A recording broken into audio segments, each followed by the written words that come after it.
My dear friends, welcome to Zen Mind Sleep. Come, gather closer to the fire. The night air has a chill to it, does it not?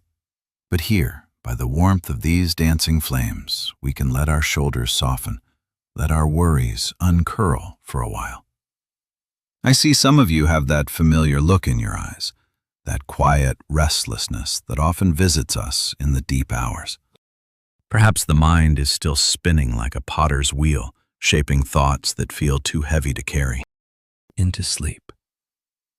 Or perhaps for some of you, the heart feels a little bruised, a little lost, like a bird caught in a sudden gust of wind. Don't fret, dear ones. We are here together now, under this vast, silent sky. The crickets outside are singing their lullaby, and the scent of wood smoke mingles with the faint sweetness of jasmine from the garden. Feel the warmth of your cup in your hands. A small comfort, yes? Let us simply sit, breathe, and listen. Tonight, I wish to share with you one of the oldest and most tender truths that human beings have ever discovered. It is a truth that the ancient Buddhist teachers, those who walked the earth long before our time, spoke about with such great care, such boundless compassion. And it is this, my friends, that all things change. Look out the window, if you like, into the deep quiet of the night. Even now, in this stillness, the world is moving. The moon is sailing across the heavens, though our eyes may not perceive its steady journey. The very air we breathe, the subtle currents that stir the leaves on the trees outside, all in constant motion. I remember when I was a young monk, barely taller than this fire, I would sit by the stream that flowed behind our temple. I'd watch a single leaf, perhaps an autumn red caught in the current of the water. It would swirl, dip, then be carried away, replaced by another, then another. No two moments were ever quite the same, even in that small eddy. It was there by that stream that an old teacher, his voice like the rustle of dry leaves, first spoke to me of this truth. He said, "Mingxin, observe. The river is never the same river twice, just as you, boy, are never the same self twice. Everything we see, everything we touch, everything we love, everything we fear, it is all moving, all the time. Like that river that never pauses, like those clouds crossing a wide, wide sky." This may sound simple, and in many ways it is. As simple as the taste of clean water on a parched tongue.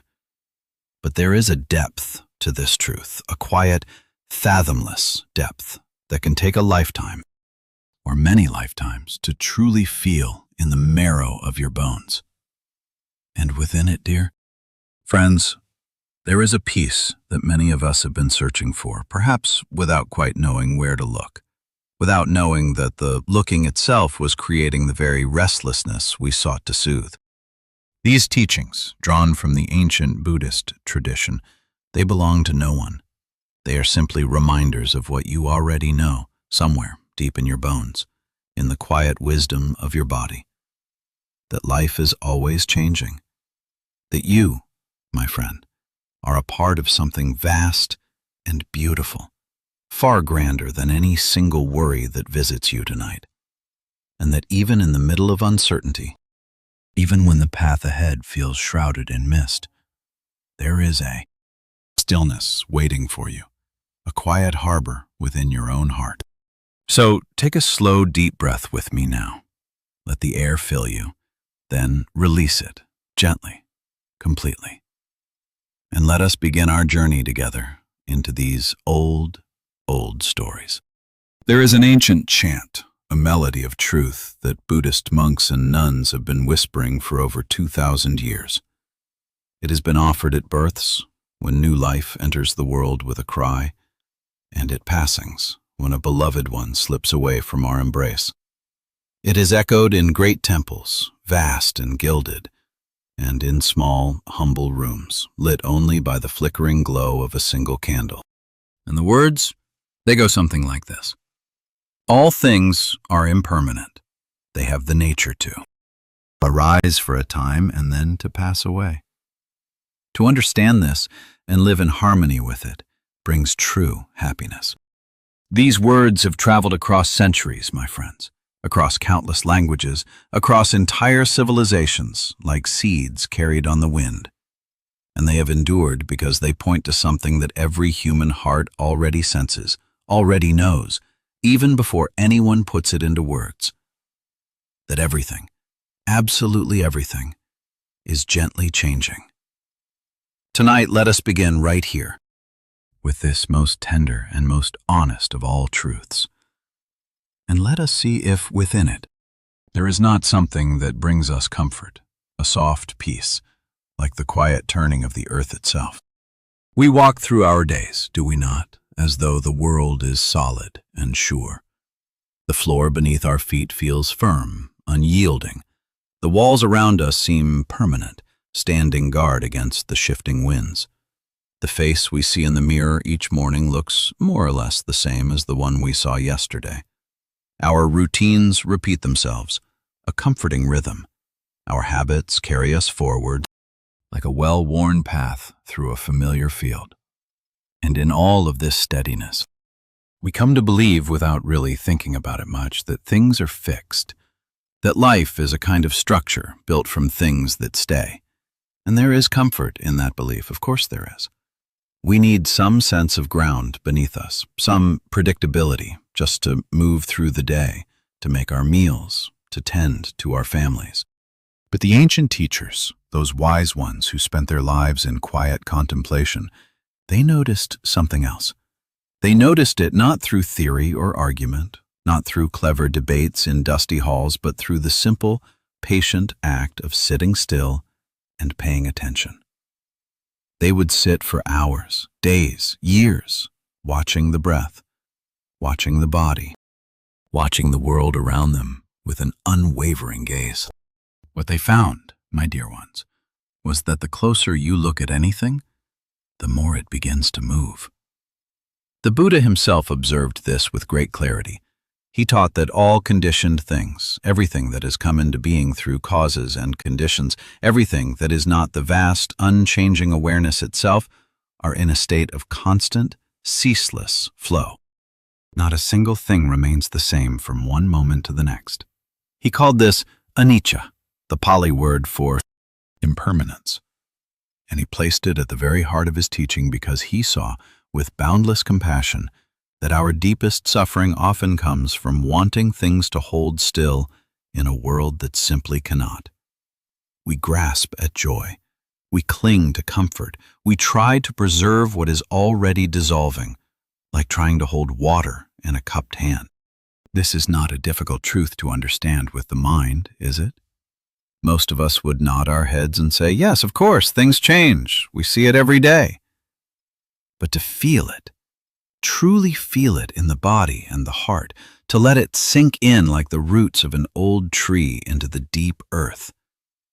That, my friends, is something else entirely. That is where the real gentleness begins, the quiet softening of the heart. Let us explore a story, one that may help us see this in a new way, not just with our minds, but with our inner eye. Imagine for a moment that you have gone to a small, old theater on a quiet evening, the kind of place that smells faintly of old wood and worn velvet, where the seats creak a little when you settle in, and golden light glows softly along the walls. Perhaps there is a faint, sweet smell in the air, like forgotten popcorn and lingering perfume, something old and warm wrapping around you like a gentle blanket. You settle into your chair, feeling the contours of the armrests, listening to the soft rustle of coats as others find their places. The room goes dark. A hush falls over the audience, and on the great screen in front of you, a scene begins to unfold. A garden appears, lush and green, as if just after a gentle rain. You can almost smell the damp earth, the fresh, clean scent of growing things. Flowers sway in a breeze, their petals glistening with tiny droplets of water that catch the light like scattered jewels. A woman walks slowly down a winding stone path, her hand brushing the tops of tall grasses, her silhouette graceful against the soft light. A bird lifts from a branch, a flash of vibrant color, and rises into a pale, endless sky. Everything feels so alive, so continuous, so utterly real. You are drawn in completely, absorbed by the beauty. You forget the seat beneath you, the ceiling above you, the quiet breathing of the people around you. You forget where you are, who you are. The world on the screen becomes the only world. It feels whole and living and unbroken, a seamless tapestry of life. But then something catches your eye. A flicker, just the smallest unsteadiness in the light, a momentary tremor in the image. And for some reason, perhaps a quiet intuition, you turn around in your seat and look back toward the projection booth at the rear of the theater. And there you see it. A narrow, brilliant beam of light filled with tiny dancing particles of dust, streaming from a small square window. And behind that window, a reel of film is turning, slowly, steadily. And on that reel, there are thousands and thousands of individual frames. Still images, frozen moments, each one just slightly, subtly different from the last. The projector clicks through them so quickly, 16, 20, 30 frames every single second, that your eye cannot separate them. They blur together, melt into one another, creating something that looks whole, something that looks like movement, like life. But each frame on its own is perfectly still, a frozen breath. You sit there for a moment, looking back and forth between the vibrant, moving screen and the clicking, whirring projector, and something quiet shifts in your understanding. What appeared to be a single, continuous, living scene is actually a stream of tiny, separate moments, arising and passing so swiftly that they create the beautiful illusion of something solid, something continuous. This is what the ancient Buddhist teachers called santati. It is the way that rapid change, when it happens quickly enough, creates the illusion of permanence. It is not that the solidity is false exactly. No, it is more that it is a kind of magic trick that life performs on itself, a magnificent sleight of hand. And once you see it, truly see it, feel it in your bones, the world opens up in the most wonderful, breathtaking way. Think of a child's spinning top. When it is turning fast enough, it looks perfectly still, does it not? A smooth, steady shape hovering in place, unmoving. But the moment it begins to slow, even imperceptibly, you see the wobble, the tilt, the movement that was always, always there. Or think of a hummingbird hovering in a summer garden, its tiny body suspended in the air.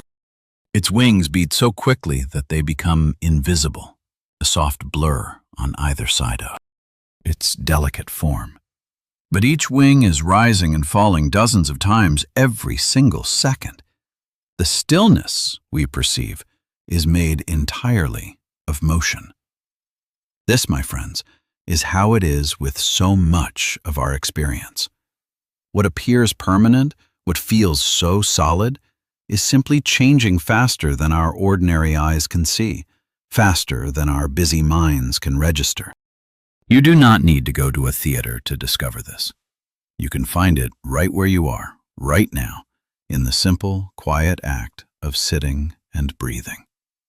If you have ever sat quietly for a few minutes, perhaps in meditation, perhaps just resting in a comfortable chair on a slow afternoon, watching the dust motes dance in a shaft of sunlight, you may have noticed something like this beginning to happen on its own.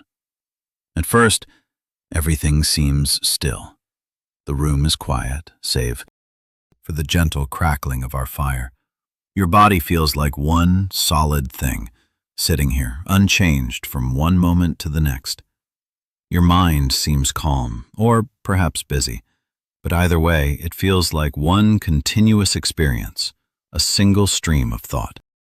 But then, as you settle in, as your attention softens and deepens, like a quiet pool reflecting the sky, the stillness begins to reveal itself as something else, something gentler, something more alive, more shimmering. The breath, for instance.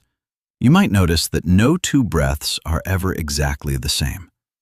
One is long and slow, a deep wave drawing in. The next is a little shorter, a soft ripple. One fills the chest, expanding it gently.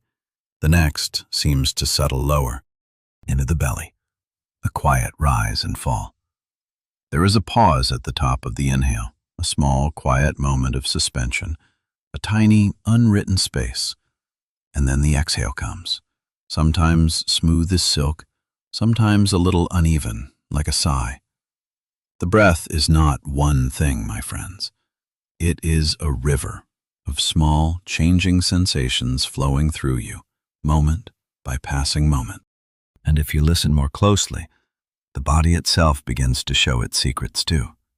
A warmth in the hands, a slight tingling in the feet, a heaviness in the eyelids, a pulse somewhere deep in the belly, a coolness on the skin where a draft from the window passes by. Sensations appear, linger for a breath or two, perhaps a fleeting moment, and then dissolve as quietly as they arrive, making room for new ones. What seemed like a solid, unmoving body turns out to be a shimmering field of tiny events, a constellation of sensations. Each one arriving and departing like a guest who stays only a moment before moving on, leaving only a memory of its presence. It is as if the body, which seems so still and so familiar, has been humming with quiet life all along. We simply never slowed down enough, never softened our gaze enough to hear its subtle song. The Buddha described this beautifully. He said that what we call the body is not a single fixed thing, but a gathering of elements: earth, water, fire, wind, solidity, fluidity, warmth, movement. And these elements are themselves always shifting, always rearranging, like patterns in a stream, always dancing. And then there is the mind. Ah, the mind. If the body is a river, the mind is a sky full of ever-changing weather. Sit quietly for even 5 minutes, dear friends, and watch what passes through. A thought about something that happened this morning while you were preparing your meal. A flash of a face you once knew, perhaps someone from your childhood. A snatch of music from somewhere deep in memory, a forgotten melody. A flicker of worry about tomorrow, about the children, about the harvest. A moment of unexpected ease, a quiet smile. A strange image that seems to come from nowhere at all. A word, a color, a feeling you cannot quite name. These come and go with astonishing speed, do they not? Hundreds and hundreds of them in just a few minutes, if you are really watching, really paying attention. I remember an old teacher, his face lined with laughter, who compared the mind in meditation to sitting beside a quiet road in the countryside and watching the traffic pass. Not a busy city road, mind you, but a country lane where the carts and carriages come and go at their own pace. Carts and carriages of every shape and kind, moving in every direction. You do not need to stop them. You do not need to climb aboard any particular one. You do not need to wave any of them down, or even to know where they are going. You simply sit on the grass and watch, feeling the sun on your face, listening to the gentle hum of the world. And after a while, something surprising happens. You begin to notice that the traffic itself is not a problem. It is simply what the road does. It carries things past. That is its nature. In the same way, the mind carries thoughts past. It carries feelings past. It carries moods and impulses and memories and dreams, one after another, in an endless, gentle procession. And none of them stay. Not a single one. Even the thoughts that feel the most solid, the most important, the most urgent, the most demanding, if you watch them long enough, they soften and dissolve like mist burning off a lake in the morning sun. There is a line from a great Zen teacher who once said, Thoughts are like clouds in the sky. They come and they go, but the sky is always there. This is not something you need to believe, my friend. It is something you can discover for yourself anytime you are willing to sit still and look, to simply observe. And this is perhaps the most beautiful part of it all. When we begin to see that everything is moving, that life is a river, a sky, a ceaseless dance of arising and passing, something in us relaxes. There is a fear that many of us carry, often without even knowing it, that if we really face the truth of change, it would be too much, that it would be frightening or sad or overwhelming, that the ground would fall away beneath us and we would have nothing left to hold on to. But what the meditators discovered, and what you, dear friend, may discover for yourself in these quiet moments, is that the opposite is true. When we stop fighting the flow, when we stop insisting that things hold still, something opens up inside us. A kind of spaciousness, a kind of relief, like finally setting down a heavy bag you did not realize you were carrying until it was gone. Like stepping outside after a long time indoors and feeling the fresh, cool air on your face for the first time in hours, tasting its clean scent. It turns out that the effort of holding everything in place, the invisible work of trying to keep the world solid and predictable, that effort was exhausting us, and we did not even know it.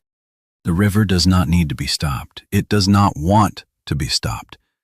It only needs to be noticed, to be seen, to be honored in its ceaseless flow. And in the noticing, there is a sweetness that is hard to put into words, a feeling of being at home in the flow of things rather than standing on the bank trying to hold the water back with our hands, trying to control the tides. The Buddha called this the beginning of wisdom. Not wisdom as something grand or distant, not a profound secret hidden in ancient scrolls, but wisdom as a quiet willingness to see things as they are, to watch the breath change, to feel the body hum with its small, constant movements, to let the thoughts come and go without grasping any of them, without clinging. This is the first step, my friends, and it is available to anyone at any time, in any place. You do not need to go to a mountaintop or a monastery. You do not need to understand complicated ideas. You only need to sit down, be still, and listen. The river will show itself. It always does.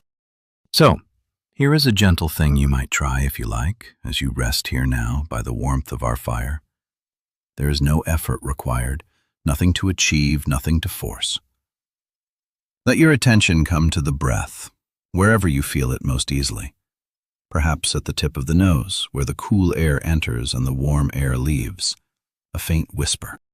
Perhaps in the rise and fall of the chest or the belly, a soft wave.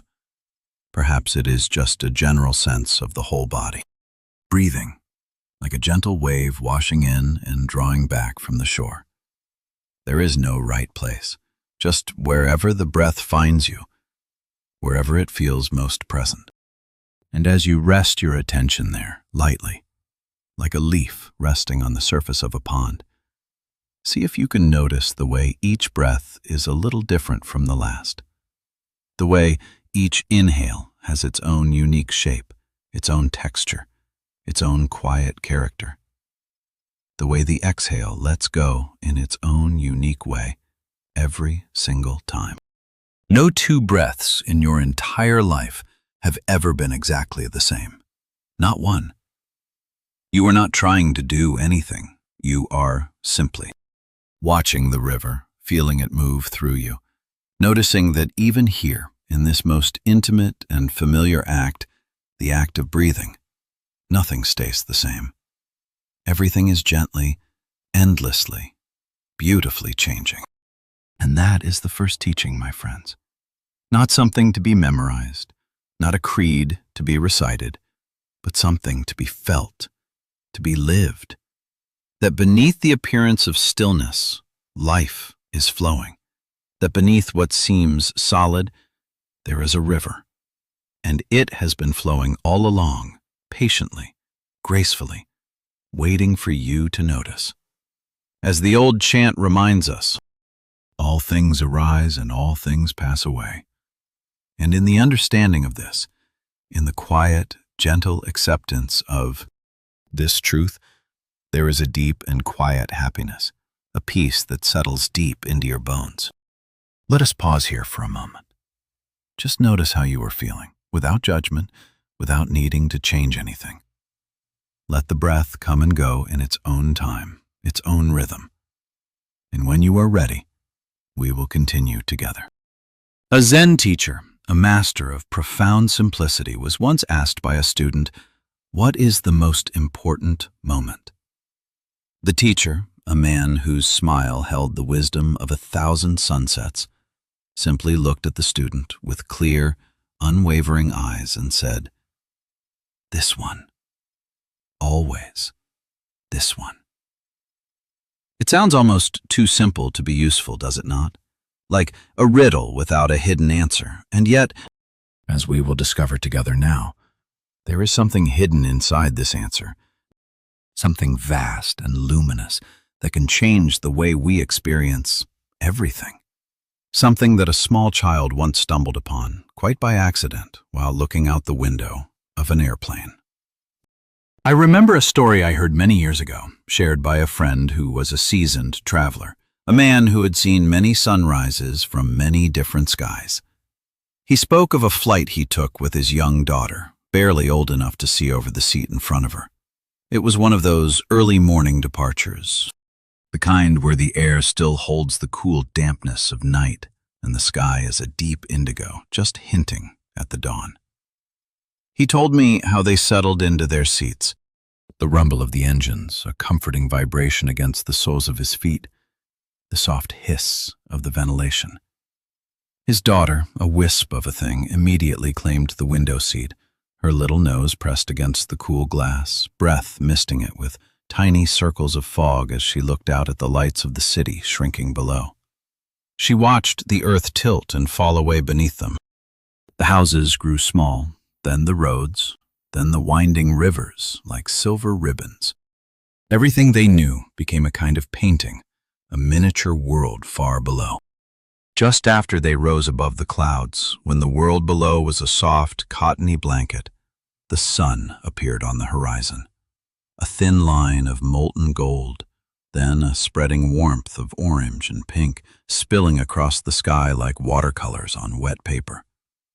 The clouds beneath them caught the light and turned soft shades of rose and amber, a dreamlike landscape. The girl watched it all with wide, unblinking eyes, her breath still making small circles of fog on the window. Minutes passed, then more minutes, and the sun did not seem to move.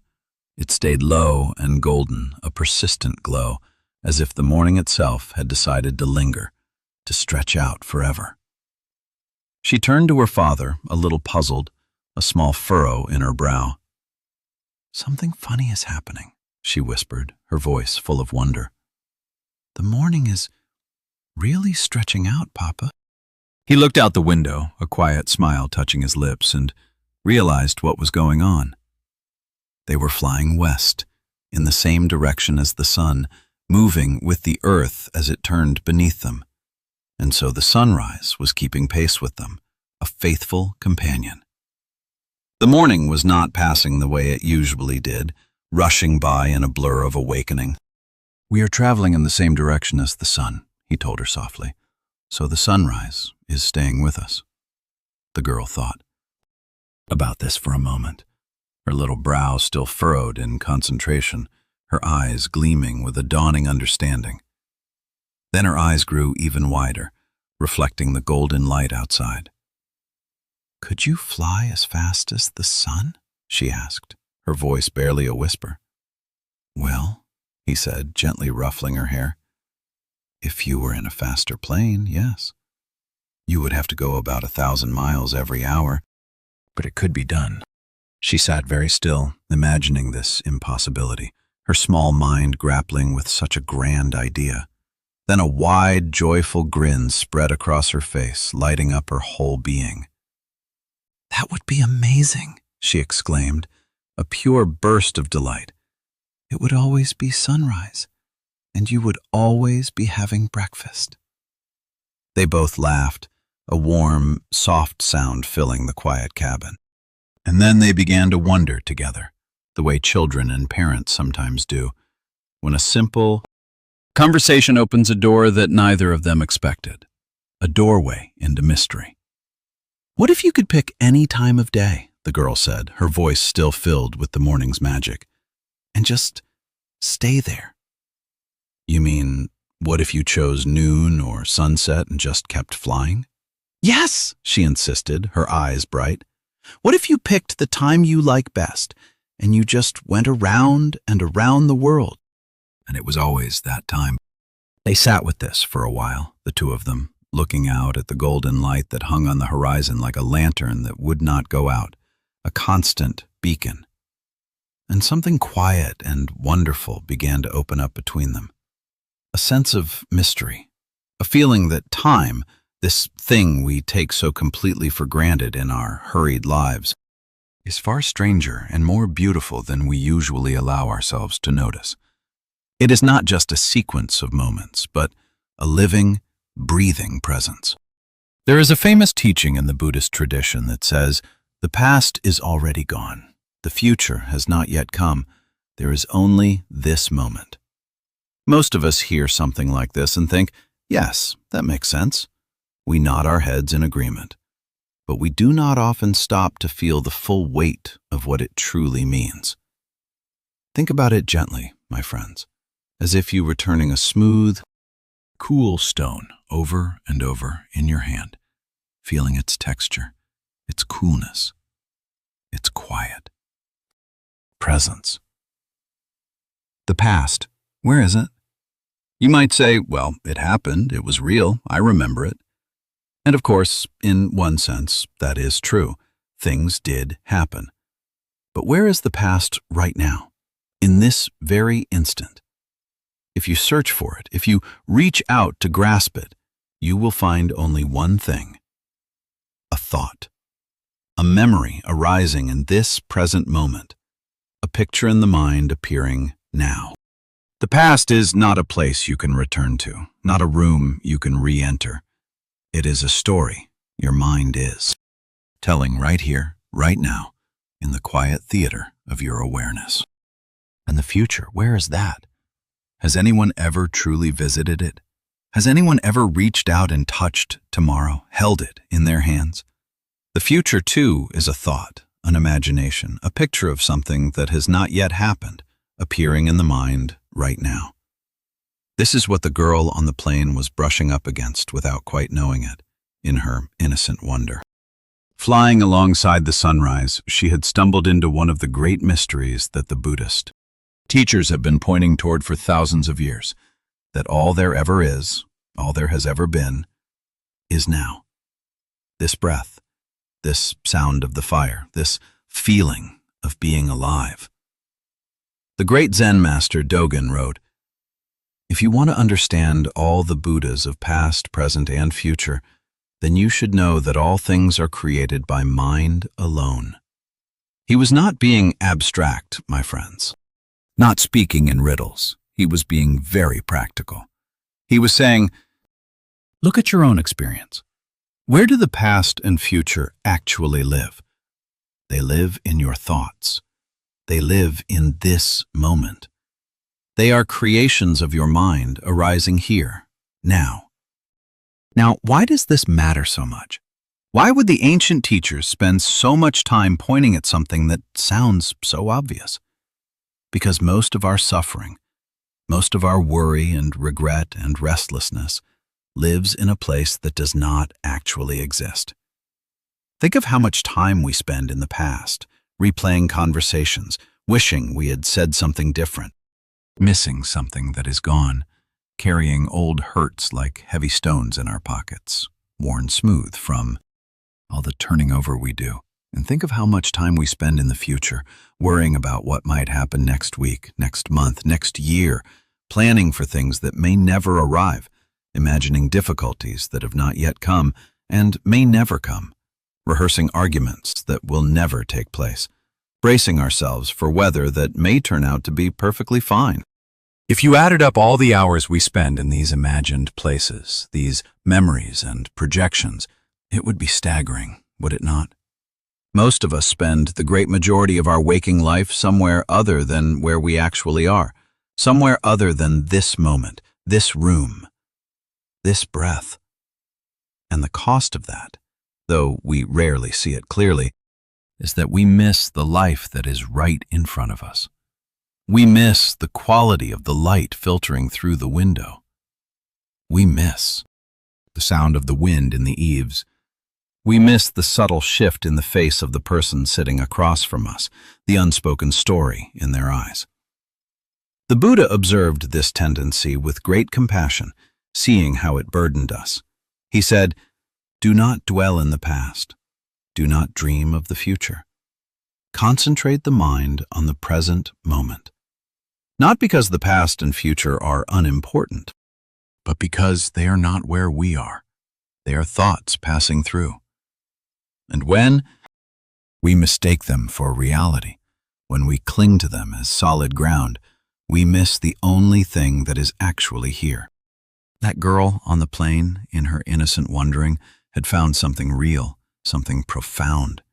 She was right there in the golden light, fully present, fully alive, not thinking about what had happened that morning or what would happen when they landed. Just there, in the stretch of a sunrise that seemed to last forever. There is a beautiful quality to moments like that, is there not? We have all had them, even if we did not have words for what was happening. A moment when you were walking somewhere familiar, perhaps the path to the market or the path around your own garden, and the light fell in a way you had never noticed before, painting the leaves in shades you hadn't seen. And for just a breath or two, everything seemed to glow with an inner radiance. A moment when you were standing in a garden, perhaps your own, and a breeze carried a scent you recognized from childhood, a forgotten memory of lilacs or damp earth, and suddenly you were completely, entirely here, immersed in that instant. A moment when you were sitting with someone you love, perhaps a child or a dear friend, and no one was speaking, and the silence felt not empty, but full of something you could not quite name, but could absolutely feel.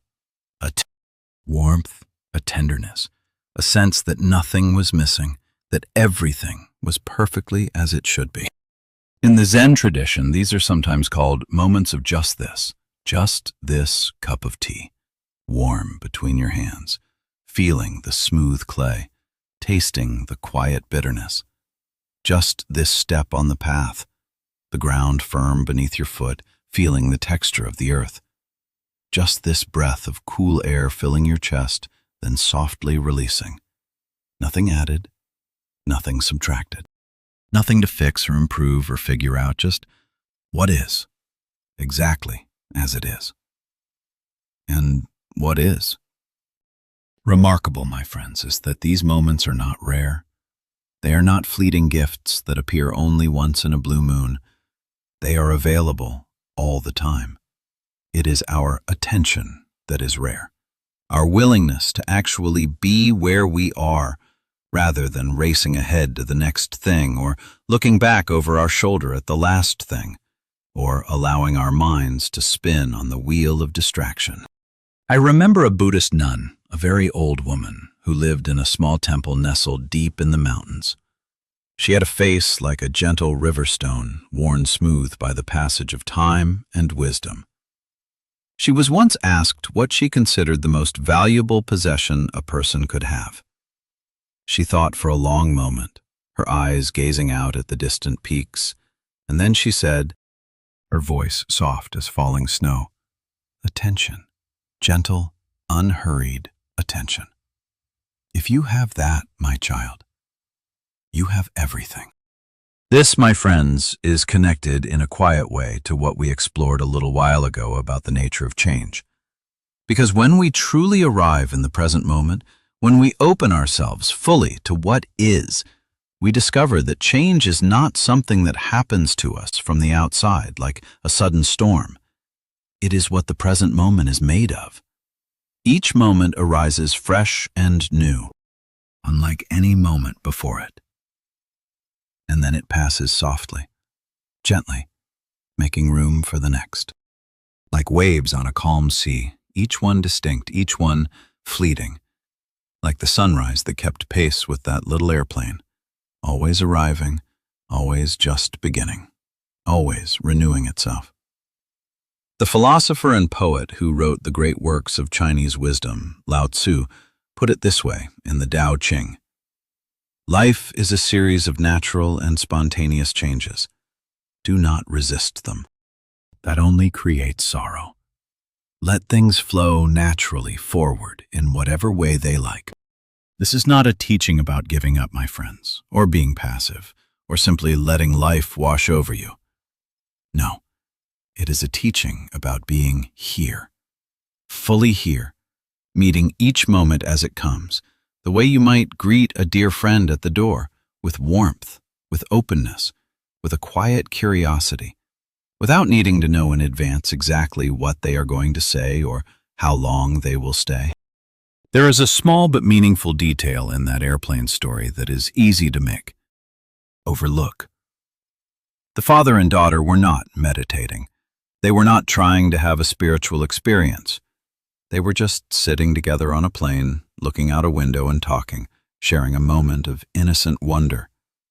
And yet something profound opened up between them, something real and mysterious and gentle. This is worth remembering, my friends, because the present moment does not require any special technique to enter. It does not ask us to sit in any particular way or close our eyes or recite any particular words. It simply asks us to notice that we are here, right now. For instance, wherever you are resting, whatever position your body is found, the sounds around you, the gentle crackle of the fire, the distant hum of the night, the temperature of the green air on your skin, the feeling of your own weight held and supported by the earth beneath you. You are here. This is your sunrise right now, not yesterday's, not tomorrow's, this one. And if you let yourself settle into that, even for a few breaths, even for a few heartbeats, you may notice something the ancient teachers spoke about often, that the present moment is not small. It is not thin or cramped or limited. No, it is actually vast, boundless, like the night sky above us. There is room in it for everything, for every sound, every sensation, every feeling, every shade of light. The whole of your life, everything you have ever experienced has happened in a moment just like this one. The whole universe, in all its astonishing complexity and beauty, is contained in this single breath. There is a lovely old teaching that says when a single flower blooms, it is spring throughout the entire world. That is what the present moment is like, my friends. It is not one small piece of time. It is everything arriving at once, fresh and whole and complete. The Zen teacher who founded one of the great meditation communities in the West used to say, when you do something, you should burn yourself up completely, like a good bonfire, leaving no trace of yourself. He did not mean anything harsh by this, dear ones. He meant be so fully here, so utterly immersed that there is no leftover self standing to the side, watching and judging and measuring. Just be the moment, completely. The little girl on the plane understood this without any teaching at all. She was the sunrise. She was the wonder. She was the laughter. She was breakfast at 7:45 in the morning, forever and ever. And it was the most natural thing in the world, the most ordinary and profound. So as we rest here together, let us take just a moment to appreciate what a strange and wonderful thing it is to be alive right now. Not yesterday, not tomorrow. Now. In this breath, in this body, in whatever room or space or bed you have found yourself in tonight. The morning is always stretching out if we are willing to notice. The sunrise never really ends. It is always happening somewhere. And in the same way, this moment, this one, is always here, waiting for us, patient and warm and full of quiet light. As the Buddha gently reminded us, the secret of health for the mind and body is not to mourn for the past, not to worry about the future, but to live in the present moment wisely and earnestly. That is all. Just this, just here, just now. Let us pause for a moment. Let the breath settle. Let it find its own easy rhythm. Notice whatever you were feeling without needing to change it, without needing to push it away or hold it close. And when you are ready, we will continue together. There is a saying from an old indigenous tradition passed down through generations around campfires under star-filled skies that goes like this. Sometimes I go about pitying myself, and all the while I am being carried by great winds across the sky. Let that settle for a moment, my friends. Feel the truth of those words. Sometimes I go about pitying myself, and all the while I am being carried by great winds across the sky. It is such an honest thing to say, because we do we not? We go about pitying ourselves. We feel small and worried and unsure. We wonder how we will manage the next challenge, the next day. We tighten up, clench our hands, brace for what might come next, as if our small grip could hold back the tide. And all the while, something enormous and unseen is holding us up. Something we did not ask for and cannot control. Something that has been carrying us since the very beginning, since our first breath. In the Buddhist tradition, there is a word for this kind of trust. It is called saddha, and it does not mean blind faith, my friends, or believing in something you cannot see with your eyes. It means something closer to confidence, a quiet, grounded confidence in the life that is already moving through you, in the breath that breathes itself without your conscious effort, in the heart that beats without being asked, a faithful drum in your chest, in the mysterious intelligence of a body that knows how to heal a wound, digest a meal, and grow a child, all without a single conscious instruction from you. Tonight, let us rest in that, dear ones, in the possibility that we are held far more than we know, far more than we allow ourselves to acknowledge. Let us begin with a story about a grandfather, a man I heard about through a quiet conversation. He was an old man who had spent his whole life in a rural valley, farming the same land his family had farmed for generations. He knew every hill, every stream, every stand of trees on that property, like the lines on his own hand. He had watched the seasons turn there more times than he could count. But there was one thing he had never done. He had never flown in an airplane. His grandchildren, wanting to give him a truly memorable gift for his birthday, decided to change that. They arranged a ride in a small plane at a little airfield not far from the farm, a place where the scent of cut grass mingled with the smell of aviation fuel.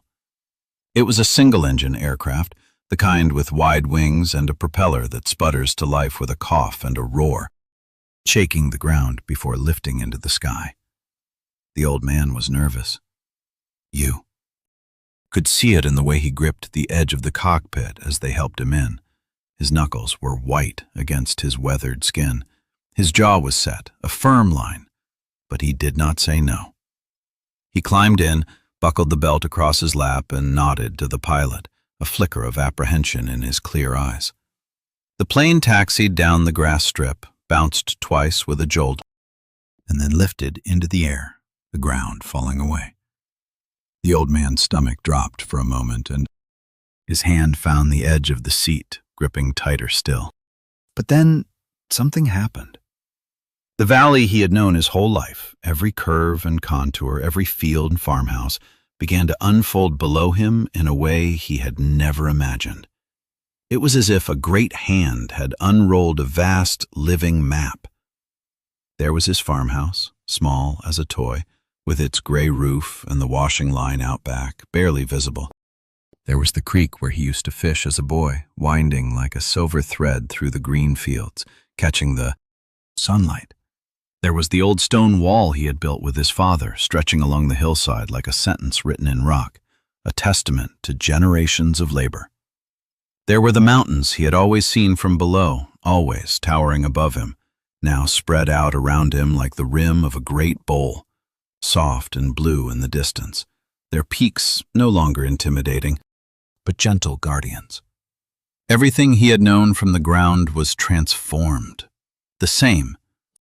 Land, the same life, but seen from a place he had never been, a perspective he could not have dreamed of. It was, in its own quiet way, a kind of revelation, a profound shift in understanding.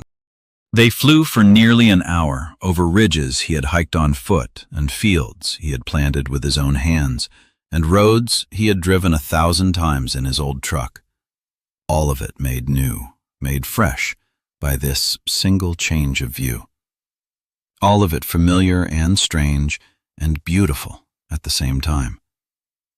When the plane touched down again, gently bouncing on the grass strip, his grandchildren were waiting, their faces alight with excitement and eager anticipation.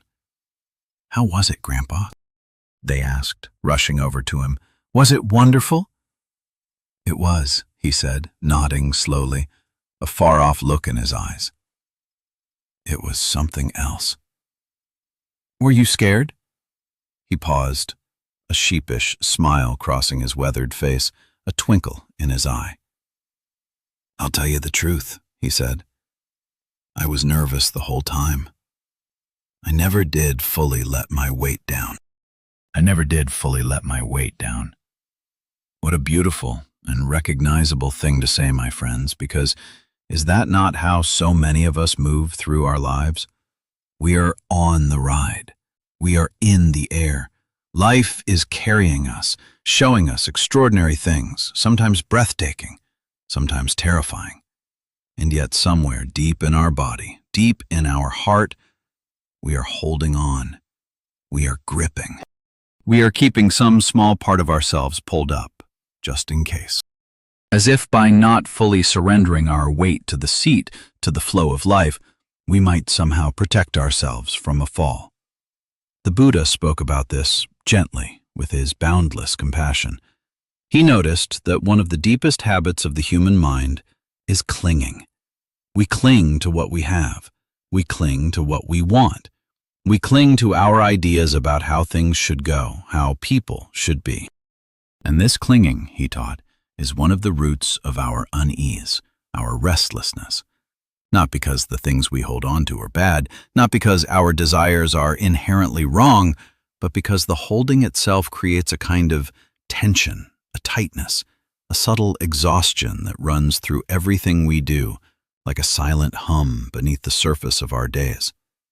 And letting go, which sounds so simple when we say it, like a gentle sigh, is actually one of the bravest things a person can do, because it means trusting that the air beneath the wings is enough, that the ride will hold, that we do not have to keep ourselves aloft by the strength of our own worry. It means trusting in something larger than our own effort. There is another story that paints this trust in a different color, my friends. It takes place not in the quiet countryside, but in a great, busy city, a sprawling metropolis full of noise and rush and countless strangers, a place where millions of stories unfold every day. Imagine someone who has lived in such a city for many, many years, the kind of place where people walk quickly, eyes ahead, perhaps with earphones in, rarely looking at one another, lost in their own worlds. And yet, over all those years, something kept happening. Small, ordinary, almost invisible moments of kindness, The kind that never make the news. The kind that no one writes down in a book. This person would be walking down the street, perhaps hurrying to get somewhere, mind full of plans and worries, and drop something. A letter slipping from a pocket, some coins spilling onto the pavement with a clatter, a book sliding from under an arm, set of keys jingling as they hit the ground, and someone, a complete stranger, a face they had never seen before and would likely never see again, would call out from behind, a voice cutting through the city's din. "Excuse me, you dropped something." And the person would turn back, surprised, a little startled, and pick it up, and the stranger would simply nod or offer a brief, quiet smile and keep walking, dissolving back into the crowd. No fuss, no expectation of thanks, just a small act of looking out for someone else. It happened again and again over the years, in shops and on sidewalks and in crowded train stations. On rainy mornings when the pavement gleamed, and hot afternoons when the air shimmered, and cold winter evenings when the breath plumed like smoke. Different strangers every time. People of every kind and every age, every walk of life. And each time the same simple words. You dropped something. One day, after many years of this quiet, repeated grace, the person sat down in their small apartment, looking out at the city lights, and wrote a few quiet words about it. Not a grand statement, not a speech, just a simple reflection that came from the heart. Something like, "I have lived in this city for a very long time, and all that time I have been dropping things. And all that time, the people of this city have been watching over me. They have pointed and said, 'You dropped something,' and I picked it up. I have waited all these years, and I want now to say thank you." There is something in that story that touches the heart, is there not? Something about the quiet faithfulness of strangers. The way human beings, without being asked, without knowing one another, without any promise of reward, simply look out for each other. The Buddha taught that deep within every being there is a nature that is fundamentally good. He called it our Buddha nature, our inherent wisdom and compassion. It is not something we have to earn or develop or achieve. It is already there. The way the sun is already behind the clouds on an overcast day, waiting to shine through. It does not go away. It cannot be destroyed. It simply waits for the clouds to thin, for the conditions to be right. And you can see it in these small moments, my friends. In the stranger who says, "You dropped something." In the person who holds a door open for no reason, just a simple gesture of courtesy. In the way a group of people, even people who do not know each other, will come together instantly, seamlessly when someone nearby needs help, when a child stumbles, when a cart overturns. Something in us comes alive in those moments. Something deeper than our differences, deeper than our fears. Something that recognizes, without thinking, that we belong to one another. This is the trust the Buddhist teachings point to. Not trust in any particular outcome, not trust that everything will go the way we want, but trust in this deeper nature. Trust in the goodness that is woven into the very fabric of being alive.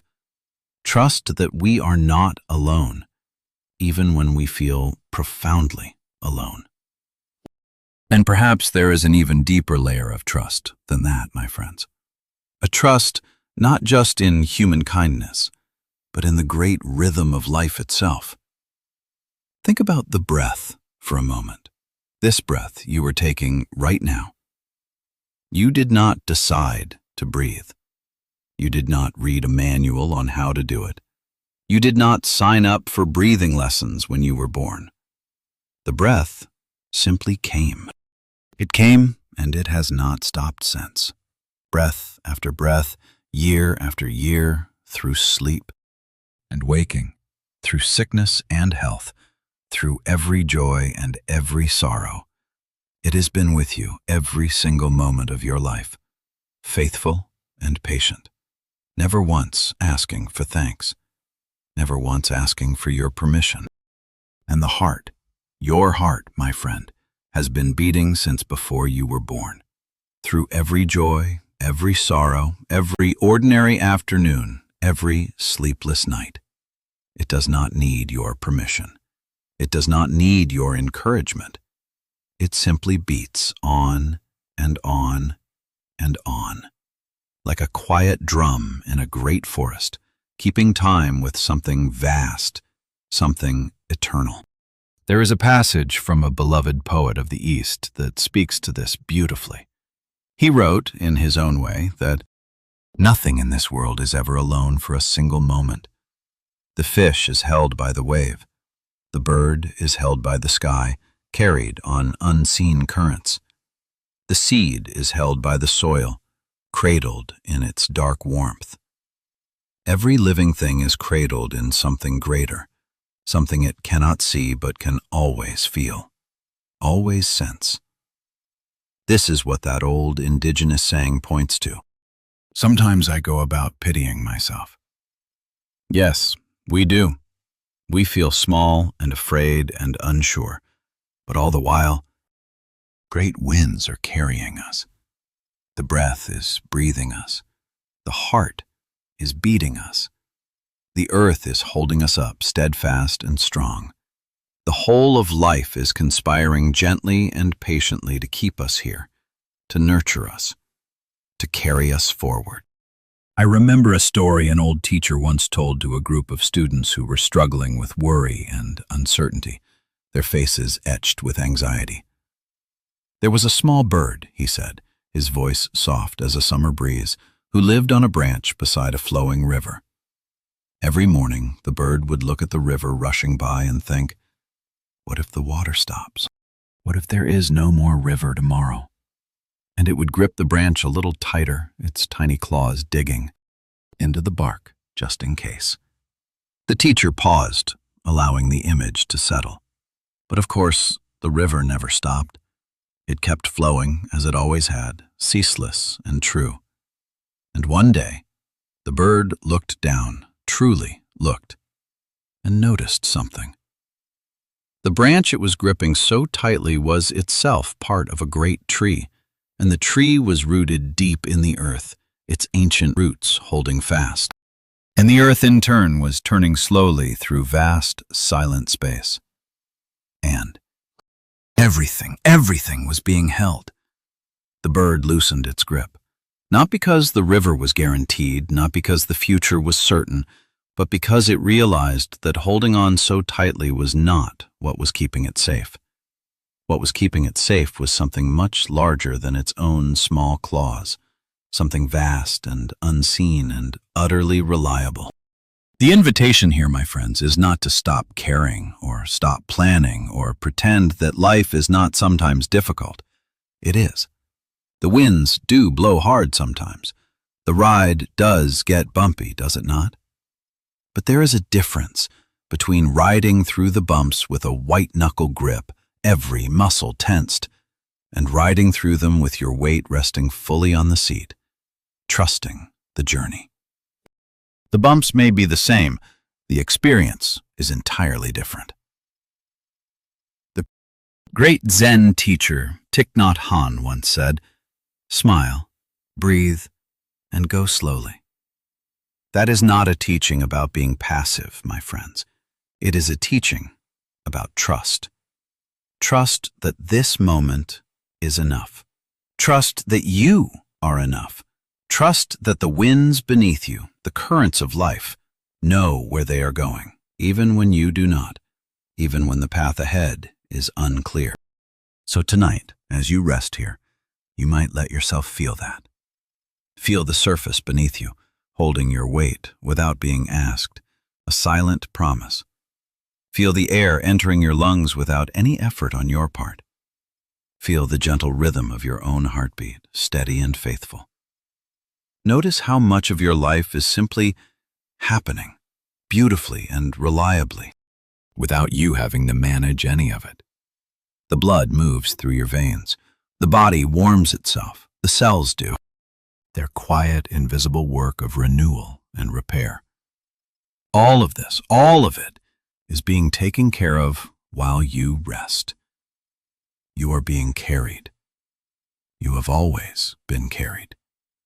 And the winds have always known where to go, even when we, in our smallness, have forgotten. Let us rest here for a moment, dear ones. Feel whatever you feel, without judgment. There is nothing to fix and nowhere to be. And whenever you are ready, we will continue on together. Let us explore a story, one that speaks to the rhythm of life itself, to the planting and the letting go. An old traveler, with dust on his boots and many years etched into his face, was walking along a dusty road one afternoon. The sun was warm on his shoulders, and the air was thick with the scent of dry earth.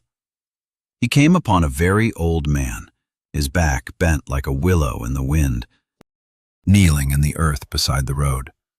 The old man's hands were deep in the soil, his fingers dark with it, and beside him was a young sapling, thin and bare, its delicate roots wrapped carefully in damp cloth, waiting to be planted. The traveler stopped, drawn by the quiet scene, and watched for a moment. Somewhere nearby a bird was singing its evening song, a sweet, clear melody. The old man worked slowly, carefully, scooping the dark, rich earth with his hands, making a hollow just the right size for the young roots. "What are you?" "Planting, old friend," the traveler asked, his voice soft. "An almond tree," the man said without looking up, his gaze fixed on the earth. He placed the sapling gently into the hole and began pressing the soil around it, the way you might tuck a blanket around a sleeping child, with tenderness and care. The traveler raised his eyebrows, a flicker of surprise in his eyes. He knew something about almond trees. They are slow and patient growers. It takes 15 or 20 years, sometimes even longer, before an almond tree bears its first fruit. 20 years of sun and rain and patient waiting before the first delicate white blossoms appear, like scattered snow, and the first green almonds begin to swell on the branch. And this man, kneeling there in the dirt, was very old. Indeed, his hair was white as milk, his face a map of wrinkles. His back was bent from years of work, his hands trembled slightly as he patted the earth into place. "Forgive me," the traveler said, his voice gentle. "But why would you plant an almond tree at your age? You will not be here to see it bear fruit." The old man paused. He looked up, his clear, bright eyes, the color of a summer sky, meeting the traveler's gaze. And he said simply, his voice calm and steady, "I live as though I will never leave." The traveler stood there for a long moment, turning this over in his mind, feeling the weight of the words. Then he leaned toward his companion and said quietly, a wistful smile on his lips, "And I live as though each day were my last." They looked at each other, the traveler and the old man, across the freshly turned earth. And neither of them said, "Who was right?" Because perhaps they both were. Perhaps these are not two opposing ways to live, my friends, but two sides of the same coin, spinning gently in the air.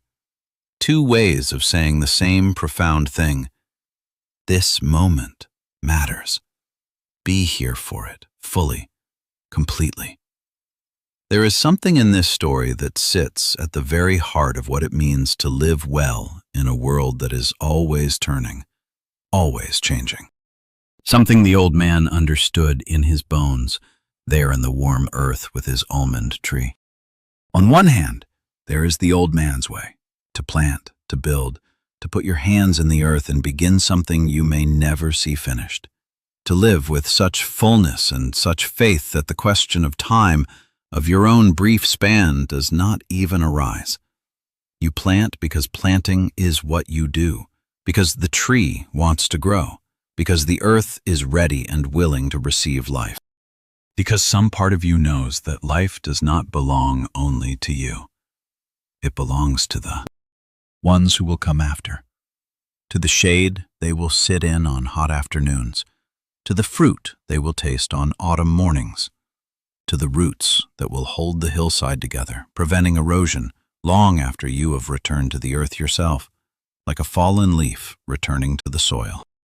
And on the other hand, there is the traveler's way, to live each day as though it were precious and unrepeatable, to taste the food on your tongue, to truly savor its flavor, to feel the sun on your skin, to let its warmth sink deep, to say the kind word now, not later, for later may never come, to hold nothing back, to let each day be full and complete in itself, like a ripe fruit that has nothing to prove, nothing to add, nothing to regret. The Buddhist tradition holds both of these truths gently side by side, like two hands clasped in friendship. It does not ask us to choose between them. In fact, one of the most beautiful things about the Buddhist teaching is how comfortably it sits with paradox, with apparent contradictions. Life is brief and precious, yes. And life is vast and ongoing, an endless stream, yes. Both are true. Both can live in the same heart, in the same breath, without contradiction. And when we look around, my friends, we can see this paradox playing out everywhere in the great rhythms that surround us. The heartbeat, that small, faithful drum in the chest, it contracts and then it expands. It pulls inward and then it opens outward, over and over, from the very first moment of life until the last. This is the most intimate rhythm we know, and it is always doing the same thing, closing and opening, gathering and releasing, holding on and letting go. The breath does the same, in and out, like waves on a shore. The lungs fill, and then they empty. The tide comes in, and then it goes out, always returning, always receding. The seasons turn from the warmth and fullness of summer, when the trees are heavy with leaves and the evenings stretch long and golden, to the quiet stillness of winter, when the branches are bare and the earth rests under a blanket of cold, gathering its strength. And then, when the time is right, the first crocuses push through the frozen soil, tiny bursts of purple and yellow. The birds return, the air softens, and it all begins again. The moon grows full and round, a luminous pearl in the night sky, bright enough to cast shadows on the ground, then slowly thins to a silver sliver, then disappears entirely into the dark sky, leaving us to wonder. And then, just when you might begin to wonder if it will come back, it returns. A faint curve of light at the edge of the night, growing again, always growing again. The Buddha noticed that this rhythm is not something separate from us. It is what we are made of. We are creatures of expansion and contraction. Our lives move through seasons, just as the natural world does. There are times of growth and abundance when everything seems to be blooming at once, when energy flows effortlessly. And there are times of quiet, of drawing inward, of composting and resting, of waiting for the next green shoot to appear. Neither season is better than the other, my friends. The winter is not a mistake. The fallow field is not broken. It is simply resting, gathering its strength, replenishing its resources for what comes next. Let us explore another story, one about the turning of generations, about the vastness of time that enfolds our small lives. A teacher, a man approaching the middle years of his life, traveled across the country to meet his grandson for the first time. The child was only a few weeks old, tiny and warm and impossibly new, a fresh bud on the tree of life. When the teacher arrived at the house, his daughter, her face radiant with a new mother's joy, placed the baby in his arms. And for a long moment he just stood there in the hallway, holding this small, breathing bundle, feeling the delicate weight of him, the astonishing warmth of him. The baby's eyes were closed. His mouth made small, dreaming movements, soft as a butterfly's wings. His hand, no bigger than a walnut, curled instinctively around the teacher's finger, and something shifted inside the teacher's chest. Something old and deep and hard to name, like the quiet turning of the earth. It was not a thought exactly, more like a feeling that rose up from somewhere beneath thought. A sense of time folding in on itself, of past and future meeting in this one warm, breathing moment. A profound continuum. He had held babies before, of course. He had raised his own children. He remembered the late nights, the early mornings, the gentle rocking in the dark, singing soft lullabies. He remembered how it felt to be young and new to all of it, to the wonder and the exhaustion of parenthood. But this was different. This was the next circle of the wheel. This was life saying gently and clearly, the story continues. You are part of something that did not begin with you and will not end with you. He looked down at the child's face, so smooth, so unwritten, so full of potential, and he thought about his own face, which had gathered so many lines and stories over the years, each one a testament to joys and sorrows, to lessons learned and forgotten. And he realized that he was no longer the young man he still sometimes imagined himself to be, the eager student, the striving teacher. He was the grandfather now, the elder, the one who plants the almond tree. And instead of sadness, instead of a feeling of loss for his own youth, what he felt was a kind of wonder, a sense of being part of something so much larger than himself, a great river flowing through generations, a great wheel turning generation after generation, each one handing something precious to the next.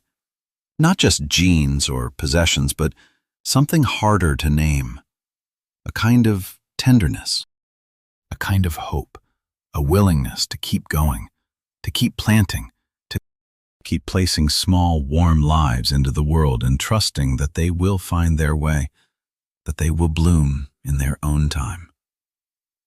The Buddha once said, "As a mother would protect her only child with her life, even so, let one cultivate a boundless love towards all beings." Holding that tiny grandson, the teacher understood those words in a new way, not as instruction, not as a moral command, but as description. This is what the heart does. When it opens, truly opens, it protects, it cherishes, it loves without limit, a boundless wellspring. And yet, my friends, even as new life arrives with such profound beauty, change comes in other ways too. Sometimes quietly, like the first whisper of autumn, sometimes without warning, like a sudden storm.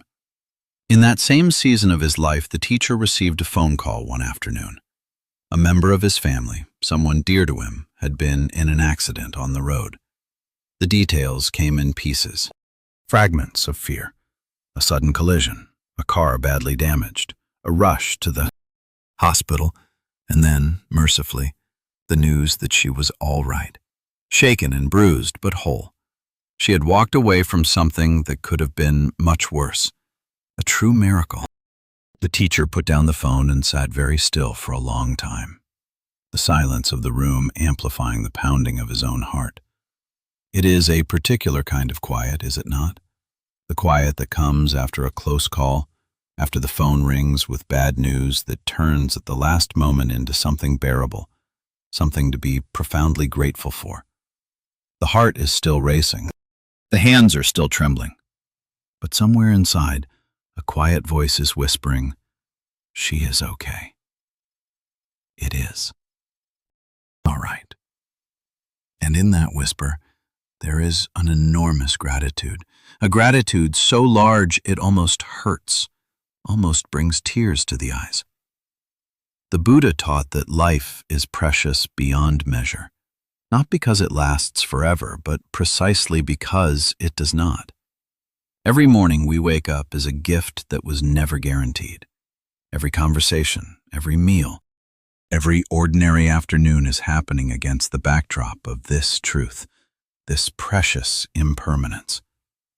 And when something reminds us of that, even something frightening, even something that shakes us to our core, there can be a strange grace in it, a sharpening of the senses, a deepening of love, a quiet vow to waste less time on things that do not truly matter.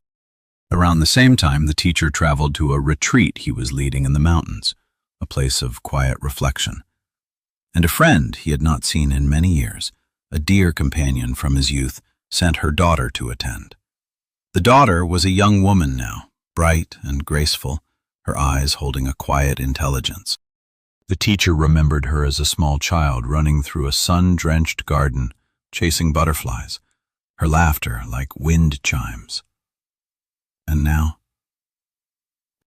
here she was, grown, sitting quietly in a circle of meditators, her face serene, with a question in her eyes that had not been there before, a deeper kind of knowing. She had come because she was facing a difficult time in her health, something uncertain, something that asked her to be braver than she had ever needed to be before. And she wanted to sit. She wanted to be still. She wanted to listen to whatever the silence might have to teach her, whatever wisdom the quiet might offer. There was a quiet strength in her that the teacher could see, a willingness to meet what was coming with open eyes, with an open heart. The teacher looked at her across the room and felt the full sweep of time passing through that quiet space. The little girl in the garden chasing butterflies, calling out with delight.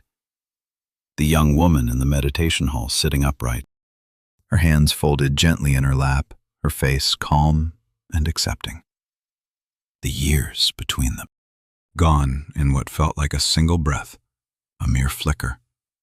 A whole childhood, a whole becoming compressed into the space between two heartbeats. The Buddha spoke of this. He said that change comes like the swish of a horse's tail, quick, sudden. Before you can blink, the landscape has shifted, transformed. A baby arrives. A loved one stumbles. A child becomes an adult. And then another day begins, and the wheel turns again. What does all of this ask of us, my friends?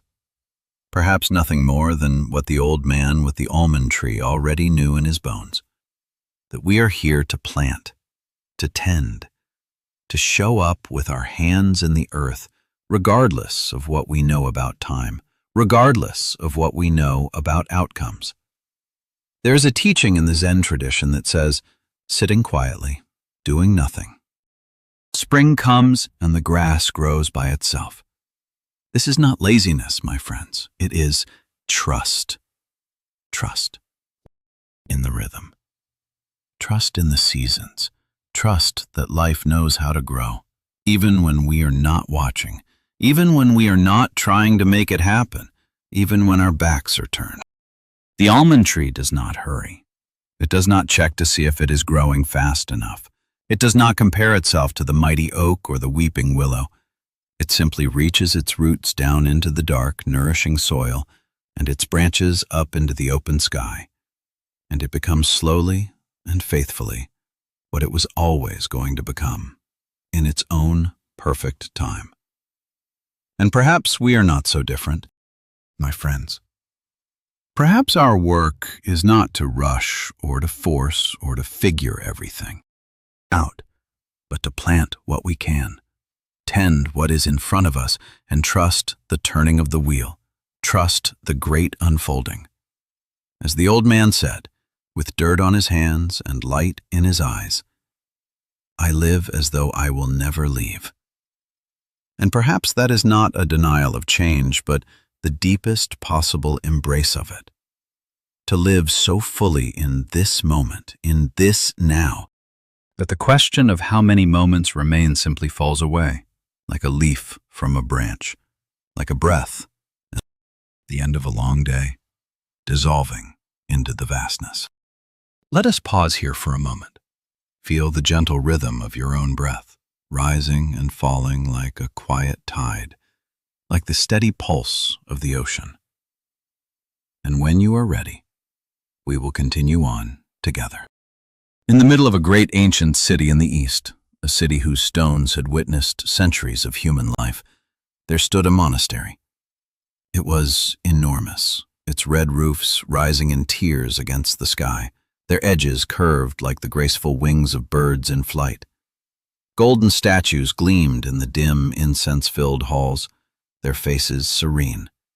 Carved wooden pillars, darkened by centuries of incense smoke, held up vaulted ceilings painted with scenes of drifting clouds, and delicate lotus flowers and gentle-eyed figures sitting in quiet meditation. It was the kind of place that made you lower your voice the moment you stepped inside, where your footsteps seemed to soften.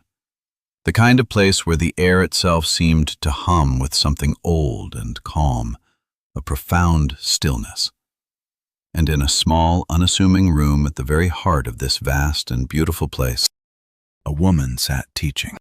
She was not a large woman. In fact, she was quite small, elderly, with silver hair pulled back simply from her face, and a smile that arrived easily, a warm light, and stayed, lingering in her eyes. She wore simple, unadorned robes, the color of the earth. Her voice was soft, like a gentle breeze rustling through silk. And when she spoke, people leaned in close to hear.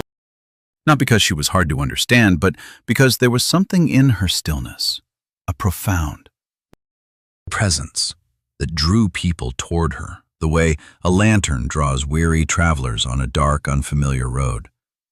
She had been teaching in this way for many, many years, her quiet wisdom a beacon in a restless world. And because she was known for her wisdom and her kindness, her boundless compassion, all manner of people came to see her. They came from across the country, and sometimes from far beyond it, from distant lands.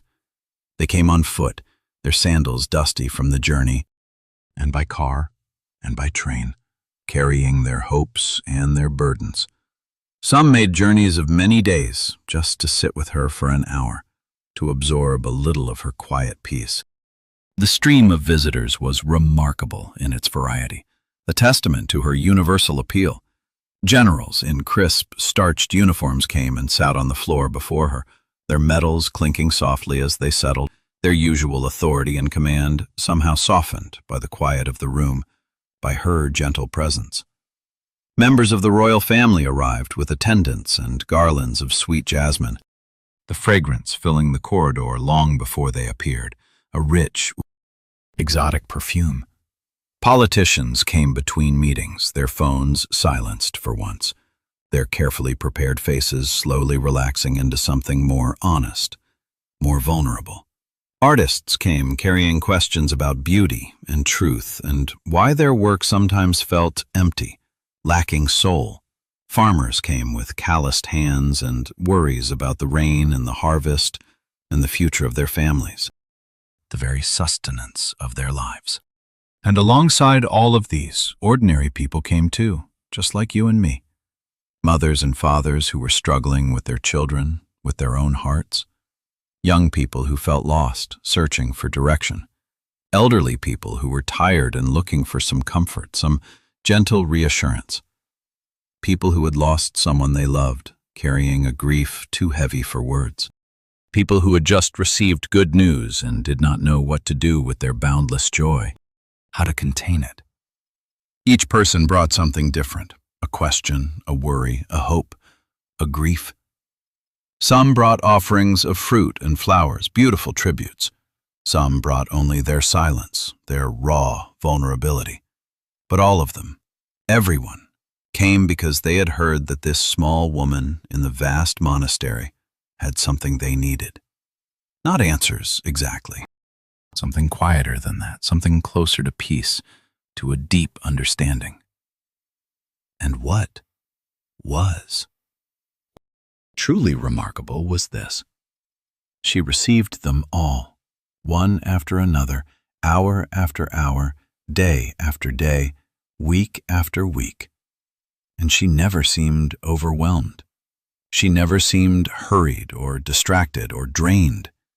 Each person who sat before her received her full, warm, unhurried attention, as though they were the only person in the world, the sole recipient of her boundless care. A visiting teacher, a scholar from a distant land, once watched this for several days, utterly captivated. He watched the stream of visitors arrive and depart, a ceaseless flow. He watched the woman sit in her small room, calm as a stone in a riverbed, while the water of the world flowed around her and over her and past her, leaving her untouched, serene. And finally, he could not help himself. He had to ask, his voice filled with a quiet awe. "How do you do it?" he said. "How can you sit here day after day with all of these people? The royalty, the politicians, the generals, the grieving, the confused, the joyful. Everyone wants something from you. Everyone brings their heaviest burdens and lays them at your feet. How do you remain so peaceful, so untroubled?" She looked at him with gentle amusement, a soft light in her eyes, the way a grandmother might look at a child who is asked why the sky is blue, a question of profound simplicity. "I do not think about it too much," she said, her voice soft as a whisper. "I just try to be with whoever is here now, in this moment, and everything seems to follow from that." That was all. I just try to be with whoever is here now. There is a teaching hidden inside that simple sentence, my friends. A teaching that the Buddhist tradition has been offering for a very long time, for centuries, but that is easy to overlook because of how quietly it arrives, how unassuming it sounds. The teaching is this: peace is not something you find by going somewhere else. It is not waiting for you at the end of a long journey, or on top of a distant mountain, or at the bottom of a difficult achievement. No, my friends, peace is what you find when you stop going somewhere else and simply arrive where you already are. The woman in the monastery had not escaped the world.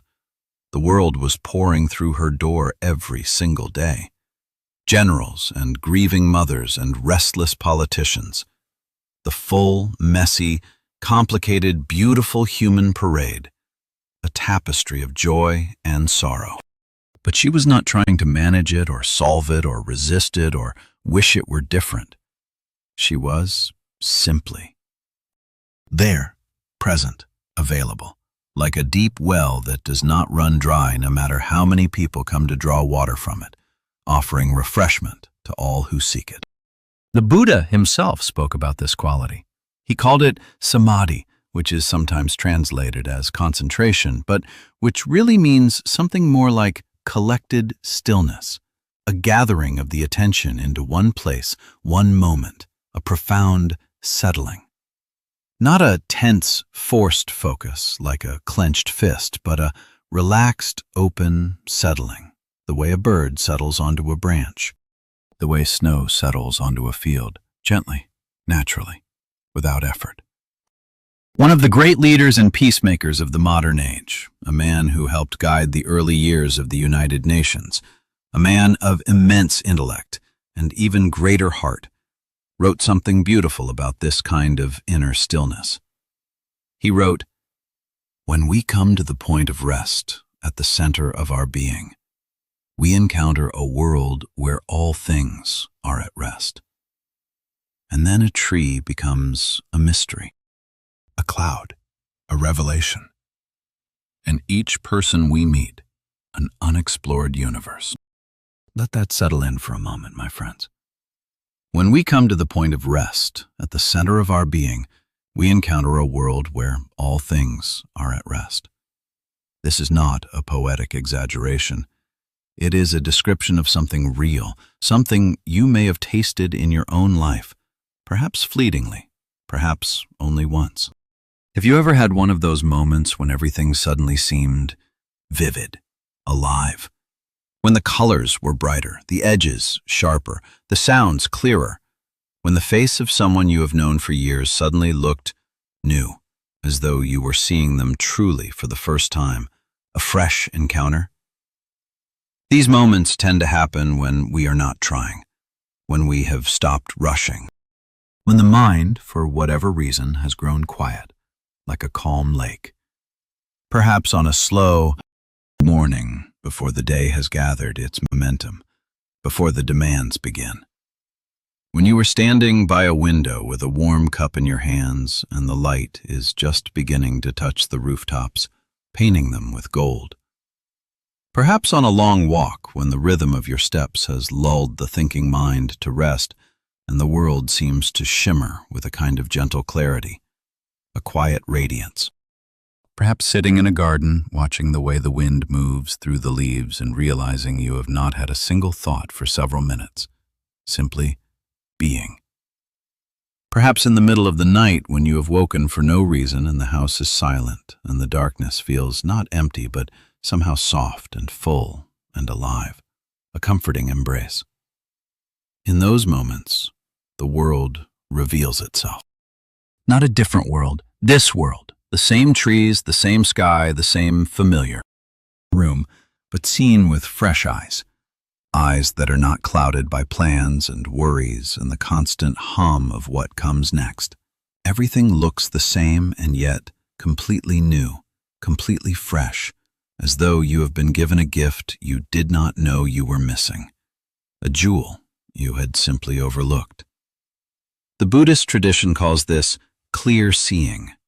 Not seeing something special, but seeing what has always been here clearly, without obstruction, as if a window that had been dusty for years has suddenly been wiped clean, and you realize the view was extraordinary all along.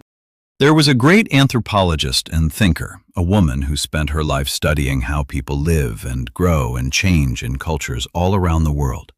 And she made an observation that connects beautifully to the small woman in the monastery. She said, if you pay attention in every moment, you form a new relationship to time in some magical way. By slowing down, you become more efficient, more productive, more energetic, focusing without distraction, directly on that which is in front of you. Not only do you become immersed in the moment, you become that moment. You become that moment. What a remarkable phrase, my friends. Not that you observe the moment or that you are aware of the moment, but that you become it. The boundary between you and what is happening dissolves. There is just the sound, just the taste, just the touch, just the conversation. Just life happening, with nothing standing apart from it. No separate observer. That is what the woman in the monastery had done. She had not mastered some secret technique. She had not studied for decades in a hidden cave or read 1,000 sacred books. No, she had simply practiced, year after year, the quiet, humble art of being where she was. And over time, that practice had become her nature. The stillness was no longer something she did. It was something she was. It shone from her like warmth from a fire, like light from a lamp. And here is the beautiful thing about this, dear ones. It is not reserved for monks or mystics or people who live in ancient monasteries. It is available to anyone. It is available right now to you, to me. Because the point of rest the Peacemaker wrote about is not a place. It is not a destination you have to travel to. It is already at the center of your being. It has always been there. The way the sky is always behind the clouds, even on the grayest day. The way.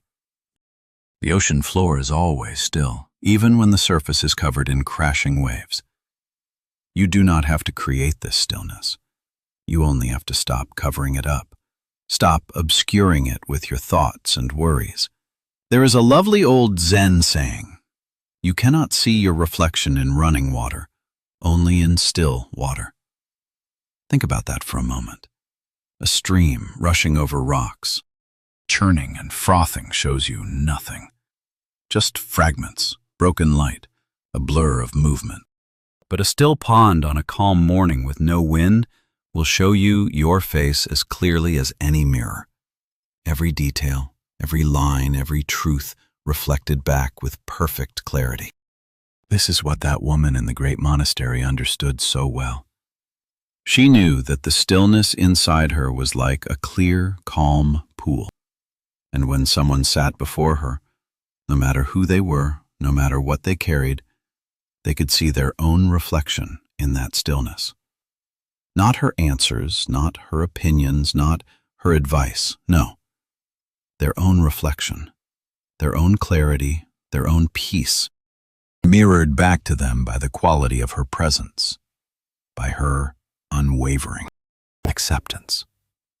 This is perhaps the greatest gift one person can offer another. Not wisdom, not solutions, not clever words, just presence. Just being there, fully and completely, without an agenda, without wanting to change anything. The way a lake reflects the sky, not doing anything, just being still enough to show what is already true, what is already there.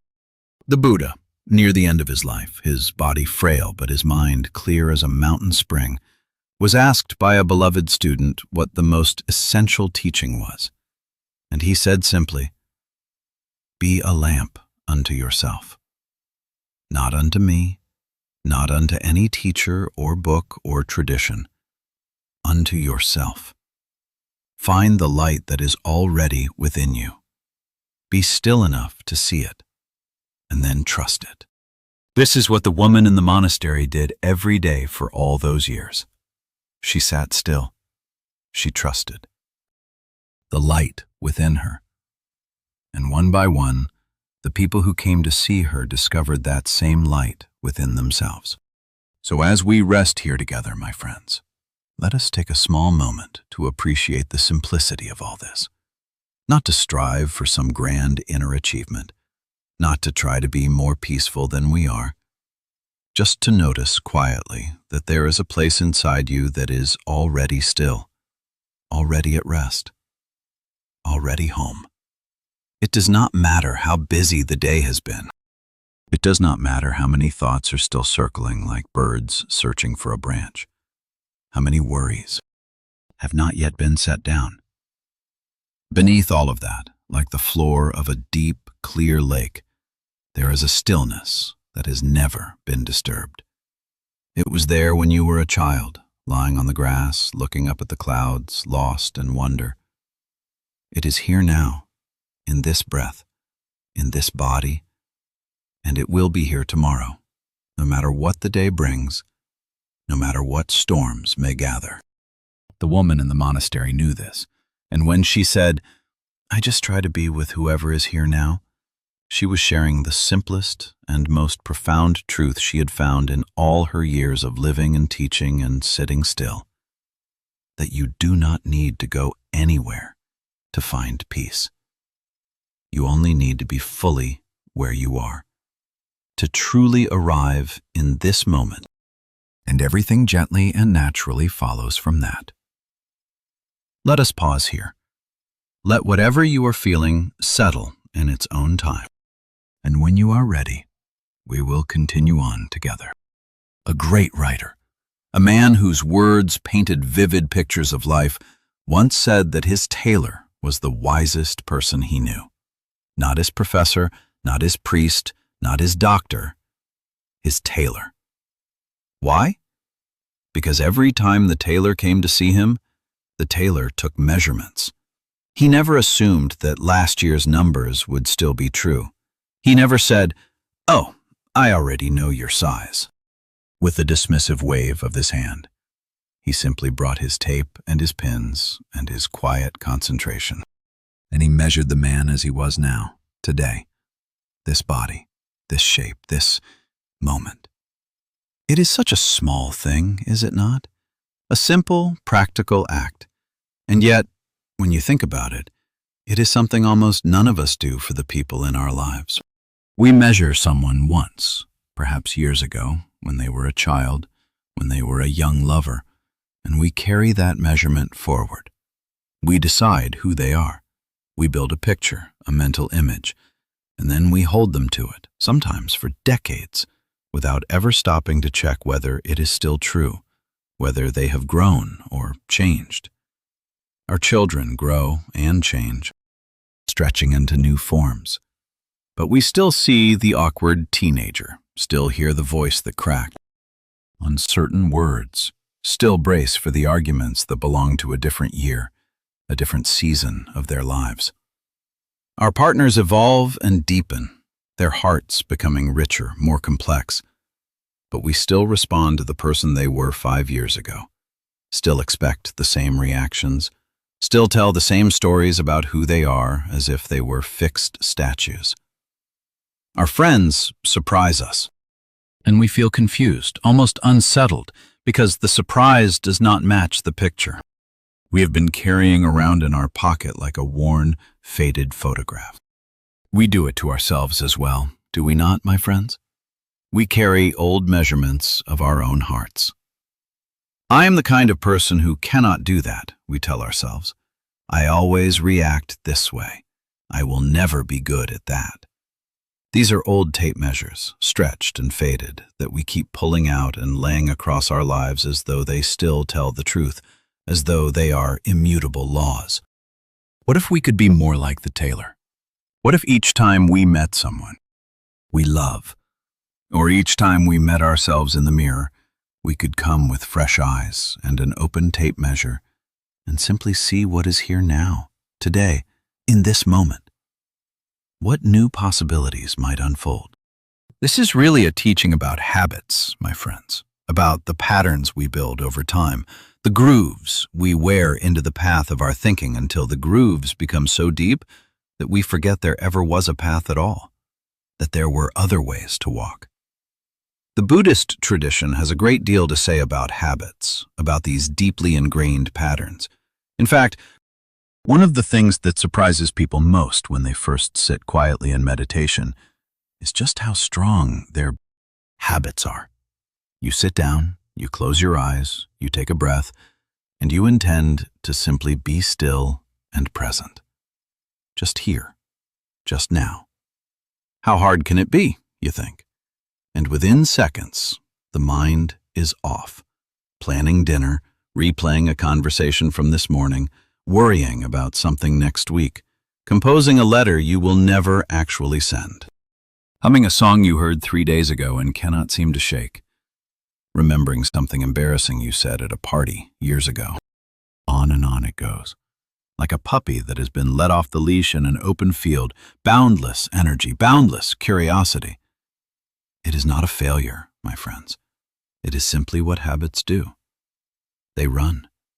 They have been running for a long time, and they are very good at it. The Buddha compared the untrained mind to a wild horse galloping freely, or to a monkey swinging from branch to branch, restless and agile. Not because the mind is bad, but because it is energetic and restless, and deeply patterned. And the patterns go far deeper than thoughts. We have habits of feeling, habits of reacting, habits of posture and tension, and the way we hold our jaw when we are concentrating, or our shoulders when we are stressed. We have habits of worry and habits of judgment, and habits of the particular way we tighten our shoulders when someone says something we do not like. These habits are layered into us like the rings of a tree, one season on, top of another until they feel like the tree itself, like our very being. And this is the key insight, my friends. They feel like who we are, but they are not. They are simply patterns, well-worn paths, not the vast open landscape of our true nature. Let us explore a story that shows this in a tender and gently humorous way. There was a beloved member of a small spiritual community, a woman whose kindness was a comfort to all, who became very ill. For a long time, she rested at home, surrounded by friends and family who cared for her deeply, their presence a soft blanket. Her body grew weaker, and the days took on a slow, quiet rhythm, punctuated by soft whispers and gentle touches. People came and sat with her. They read to her, their voices soothing. They brought flowers and homemade soup and their gentle company. But here is the remarkable thing. Every few days, without fail, she would get up from her bed, walk slowly to the kitchen table, sit down, and pay the bills. Her friends would find her there, pen in hand, sorting through envelopes and writing checks, her brow furrowed in concentration. And they would say gently, "What are you doing, dear one? Come back and rest. We can take care of that." And she would say with a quiet determination, "The bills are due." This went on for weeks. She would rest, gathering her strength, and then she would get up and pay the bills. Rest, and then pay the bills. As though some deep, quiet engine inside her, some ancient habit, simply could not stop doing what it had always done. There is something in this story that is both funny and deeply touching, is there not? Funny because we recognize the absurdity of it, the sheer force of habit. And touching because we recognize ourselves in it, in her unwavering adherence to a pattern. We all have our version of paying the bills, some habit so worn into us that even in the most extraordinary circumstances, even when our bodies are weak and our minds are weary, we reach for it automatically, unconsciously. The way we check our phones first thing in the morning, even before our eyes are fully open. The way we apologize for things that are not our fault. The way we make one more plan, one more list, one more arrangement, even when what the moment really asks for is simply to be still, to rest, to let go. Our habits are loyal. They show up every time, dependable as the sunrise. But the question the Buddhist path gently asks is, are you your habits? Or is there something underneath them that is much more free, much more spacious? The answer, which comes not from thinking but from quiet observation, from deep listening, is that we are far more flexible than we imagine, far more spacious, far more capable of setting something down and picking up something new, something fresh. The Zen tradition has a lovely way of putting this. A master once said to a student who was struggling with old patterns, with the feeling of being trapped, "You are not the weather. You are the sky. The weather changes constantly. Storms come, sunshine comes, fog rolls in and then burns off. But the sky never changes. It holds it all. It has room for everything. And it is never damaged by any of it." In the same way, our habits and patterns and well-worn reactions are the weather of our inner life. They blow through. They feel very real and very important while they are happening. But they pass. They always pass. And what remains underneath is something open and clear and vast. Something that was never defined by any single pattern, by any single storm. The Buddha put it this way: nothing is permanent. Everything is subject to change. Be aware of this, and you will find peace. And this awareness, this noticing, is really the beginning of what we might call the art of letting go. Now, letting go is a phrase that gets used a great deal, my friends, and it can start to sound like something you are supposed to do, like a task on a list, another burden. Let go of your anger, let go of your fear, let go of the past. As though you could simply open your hand and drop it the way you might drop a stone into a pond, a simple flick of the wrist. But real letting go is gentler than that. It is less like dropping something and more like noticing that you have been holding it. There is a difference, a subtle but profound shift. When you suddenly realize you have been clenching your fist for the last hour, holding it tight, the hand opens almost by itself, does it not? You do not have to force it. The noticing, the simple, gentle awareness does the work. One teacher offered this simple phrase as a kind of quiet companion for daily life. 2 words: let go.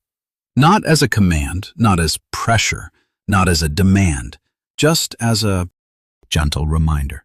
Something to whisper to yourself in the morning as you wake, or during a walk in the woods, or in the middle of a difficult conversation when your heart feels tight. Let go. Not let go of everything, just let go of whatever is ready to be released, whatever your hands, your heart, your mind are tired of holding. A breath in. Let a breath out. Go. That is all. A simple opening. And then there is a story about letting go that has been making people smile, a quiet, knowing smile for a very long time. It is the story of a bricklayer who learned this lesson in the most unexpected and dramatic way, a lesson he would never forget. This fellow was a hard-working man, careful and practical in all things, a man who believed in doing things properly. One day he was working alone on the roof of a tall building, the city spread out beneath him like a quilt. And when he finished the job, he found that he had a great many leftover bricks, more than he could easily carry. Rather than carry them down by hand, which would have taken many trips, many hours of tedious labor, he decided to lower them to the ground in a barrel, using a rope and pulley attached to the side of the building. So he secured the rope at the bottom, climbed back up to the roof, loaded all the bricks carefully into the barrel, ensuring they were balanced, and then went back down to the ground to lower it. He untied the rope and held on tight, bracing himself for the weight. Now, here is the part he had not quite thought through. The barrel, loaded with all those heavy bricks, was considerably heavier than he was. And the moment he untied that rope, his feet left the ground. Up he went, rising quickly along the side of the building, hands burning on the rope, the wind rushing past his ears, while the barrel of bricks descended at the same speed in the other direction. It must have been quite a sight from the street below, a comical and terrifying dance between man and bricks. Somewhere around the middle of the building, the two of them met, the barrel going down, the man going up. This was, as you might imagine, an uncomfortable encounter, a jarring collision. Shaken, bruised, but still clinging to the rope because what else could he do, he continued upward until he reached the pulley at the very top, his head almost touching the roofline. There he held on for all he was worth, his knuckles white, his hat long gone, snatched by the wind. Meanwhile, far below, the barrel hit the ground with a tremendous thump, a sound that echoed through the street, and the bottom broke clean open. All the bricks tumbled out and scattered across the ground, released from their container.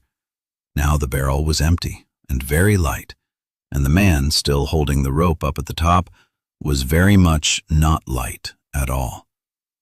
So down he came, just as quickly as he had gone up, a dizzying descent, and the empty barrel rose cheerfully to meet him once again. They passed each other a second time, somewhere around the middle of the building. Another uncomfortable meeting, a second bump. He finally reached the ground, bruised and bewildered, his body aching. And at that point, he said, he finally had the presence of mind, the quiet clarity, to do what he should have done at the very beginning. He let go of the rope. It is a silly story in its way, my friends, a humorous tale. But there is a wisdom buried in it that is worth sitting with, worth feeling in your heart. How often do we hold on long past the point where holding on is helping us?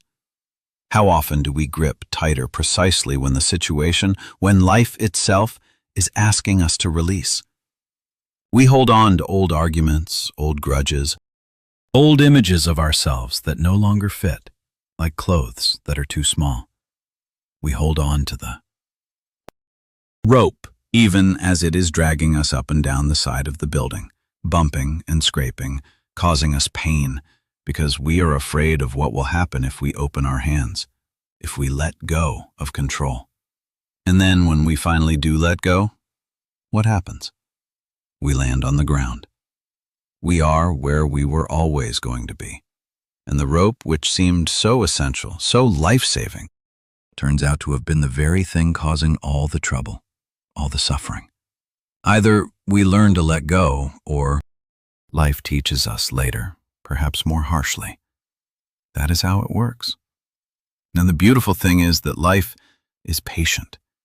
It will offer us the lesson again and again, each time a little more gently, if we are willing to notice, if we are willing to listen.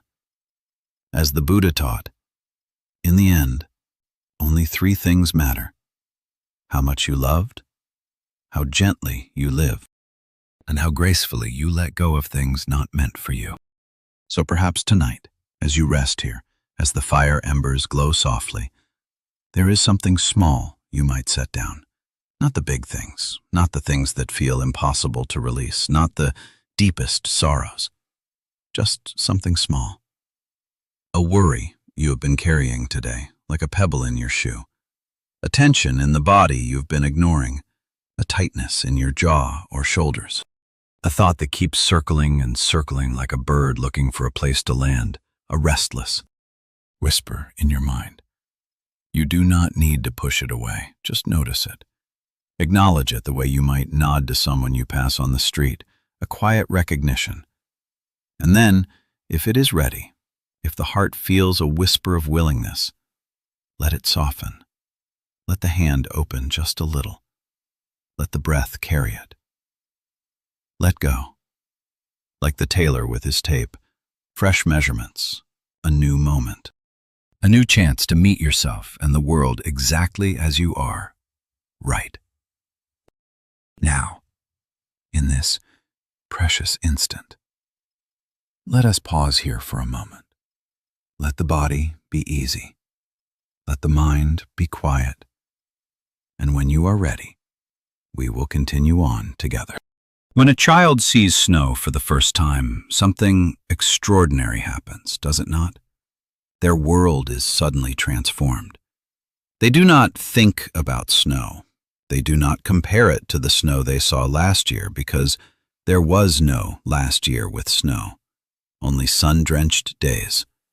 They do not worry about whether the roads will be icy or whether the pipes will freeze, about the practicalities. They do not categorize it or explain it or measure it with their minds. They simply stand there, mouth open, eyes wide, and they see it. They see the way it falls slowly, quietly, each flake turning in the air on its own private journey, a tiny miracle.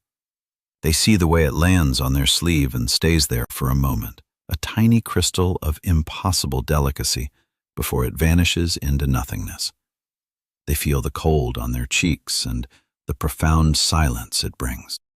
The way snow seems to muffle the whole world as though someone has draped a soft, thick blanket over everything, absorbing all sound.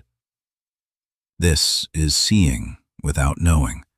This is experiencing something before the mind has had a chance to wrap it in labels and opinions and old stories.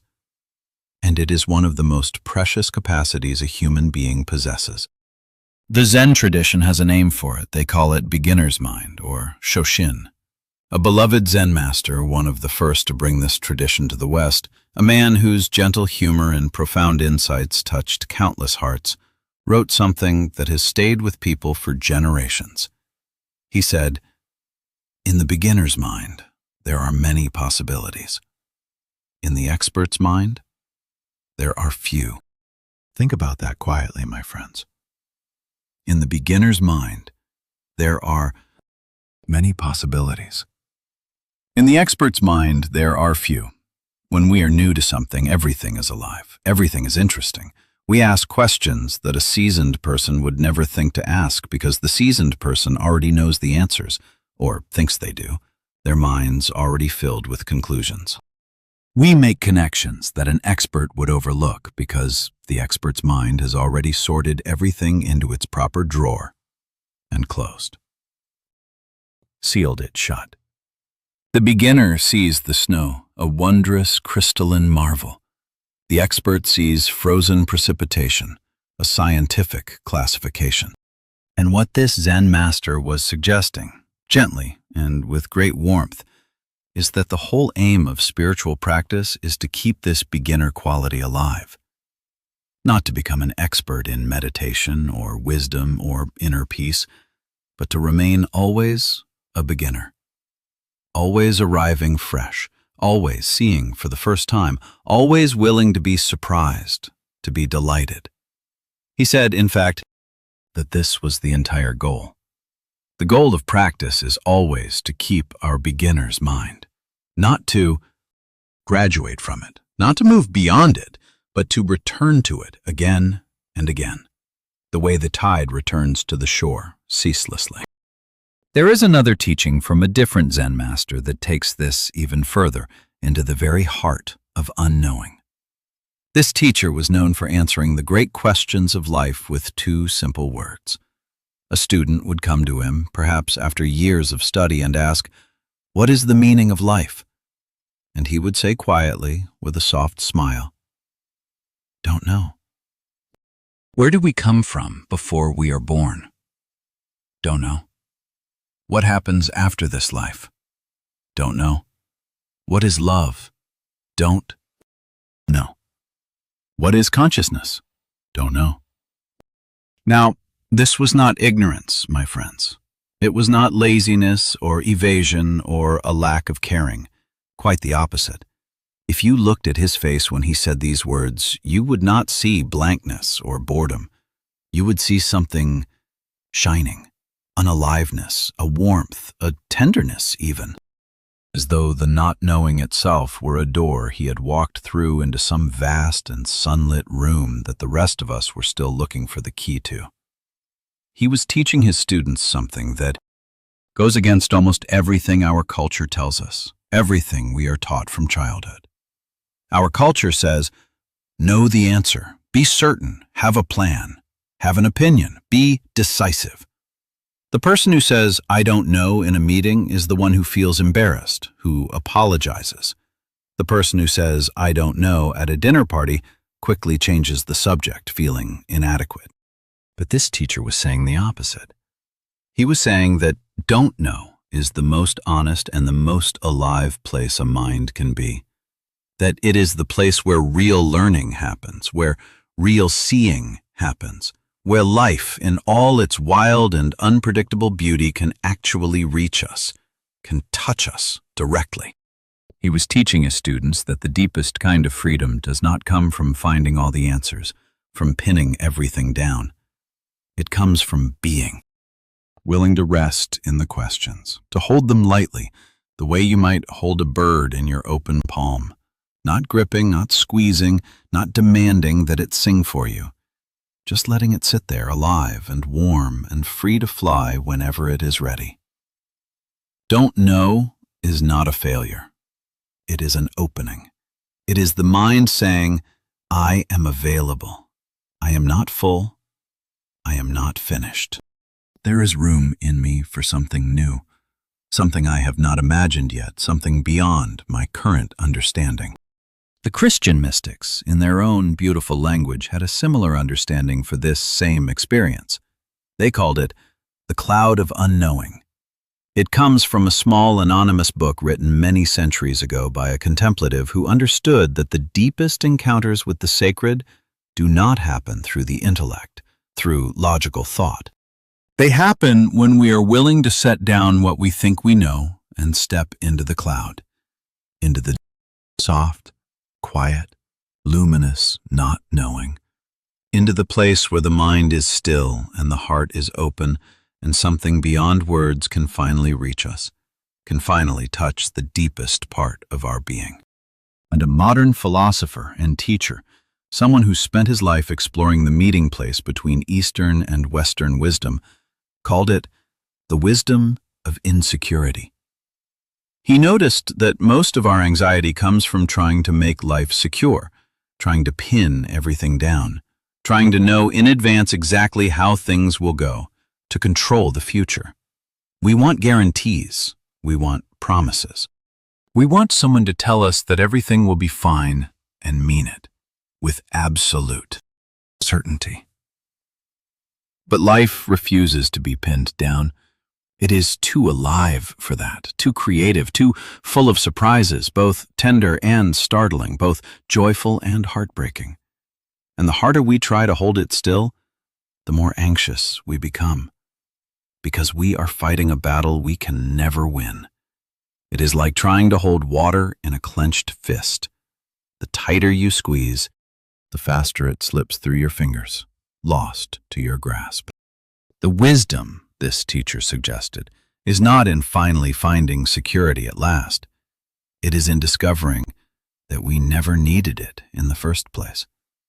That the insecurity we have been running from, the uncertainty we have been trying to escape, is actually the doorway to something spacious and free. That not knowing where the road leads is not a problem to be solved, but a great, beautiful mystery to be lived, to be embraced. And that the mystery, far from being frightening, is actually where the aliveness is. It is where the juice is. It is where the wonder lives. It is where the heart truly opens. There is a story, an old parable that may help bring this out of the abstract and into the warmth of real life, into something we can feel. An old farmer lived at the edge of a village, a man of few words but deep wisdom. One day his only horse, a sturdy companion, ran away into the hills. The neighbors came by, their faces full of sympathy, and said, "Oh, what terrible luck, old friend. How will you work your fields now?" The farmer, calm as the still pond, simply said, "Perhaps." The next day, to everyone's surprise, the horse returned, and it brought with it 2 beautiful wild horses from the mountains. The neighbors came by again, their faces now beaming with excitement, and said, "What wonderful luck! Now you have 3 horses." The farmer, still calm, still unperturbed, simply said, "Perhaps." The following day, the farmer's son, a spirited young man, tried to ride one of the wild horses to break it, and fell and badly hurt his leg. The neighbors came by, their faces full of concern, and said, "Oh, what terrible luck! Now your son cannot help you with the harvest." The farmer, tending to his son's leg with quiet care, simply said, "Perhaps." The next week, soldiers came through the village, their trumpets blaring, looking for young men to join the army, to fight in a distant war. And because the son's leg was hurt, because he could not walk, they passed him by, leaving him at home. The neighbors came by again, their faces alight with relief and joy, and said, "What wonderful luck! Your son is safe!" And the farmer, gazing out at his fields, simply said, "Perhaps."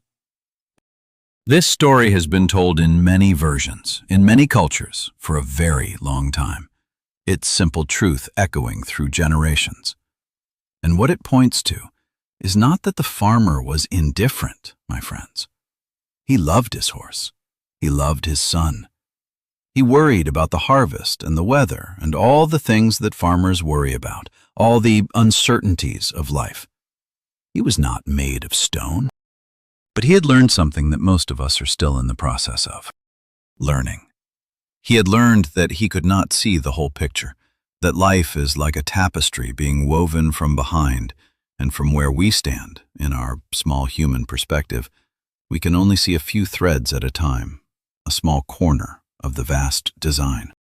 What looks like misfortune might a few threads later reveal itself as a hidden gift, a blessing in disguise. What looks like a gift might carry an unseen difficulty that only becomes clear much later.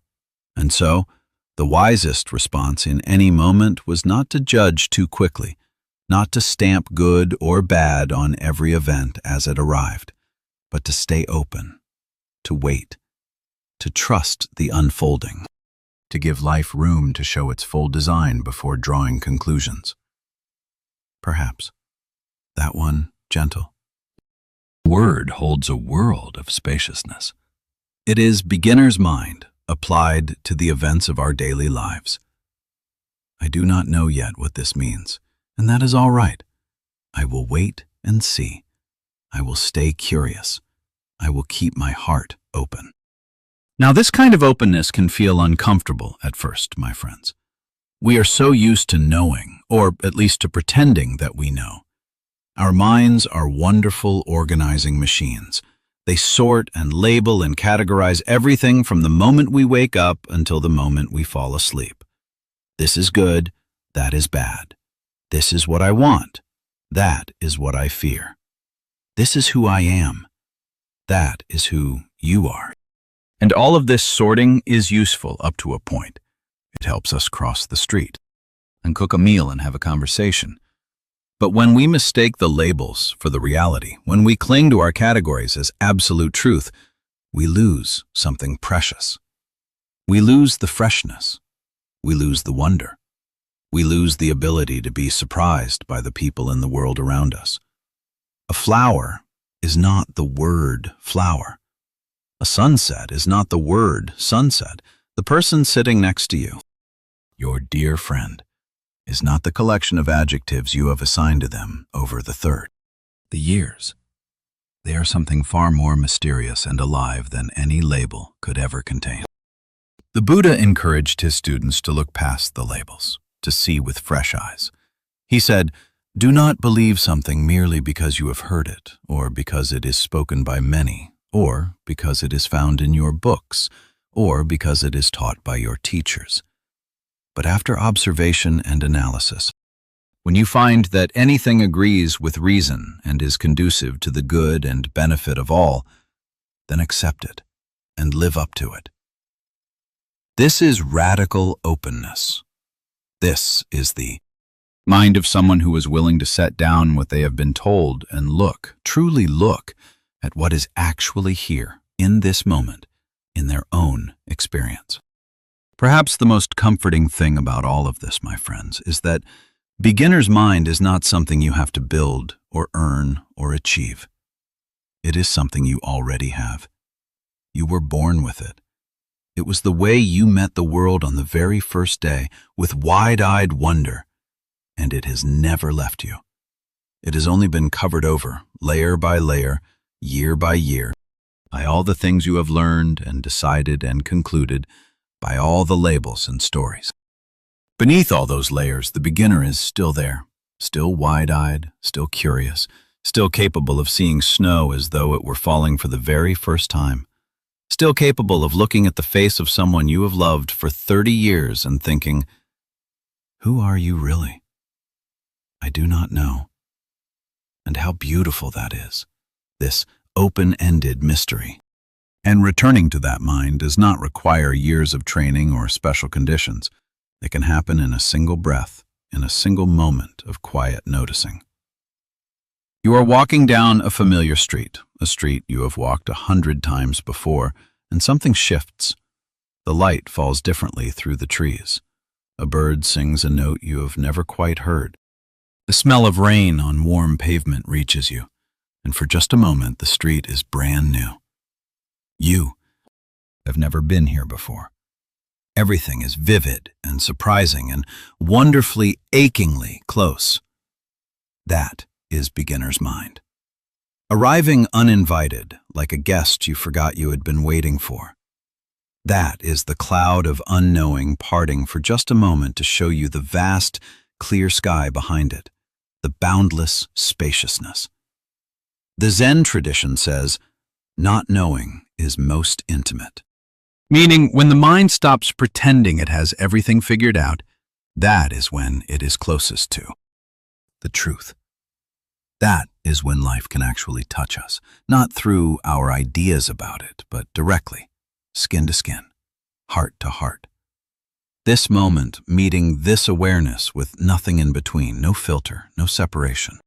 So there is nothing to figure out tonight, my friends, nothing to solve or understand or master.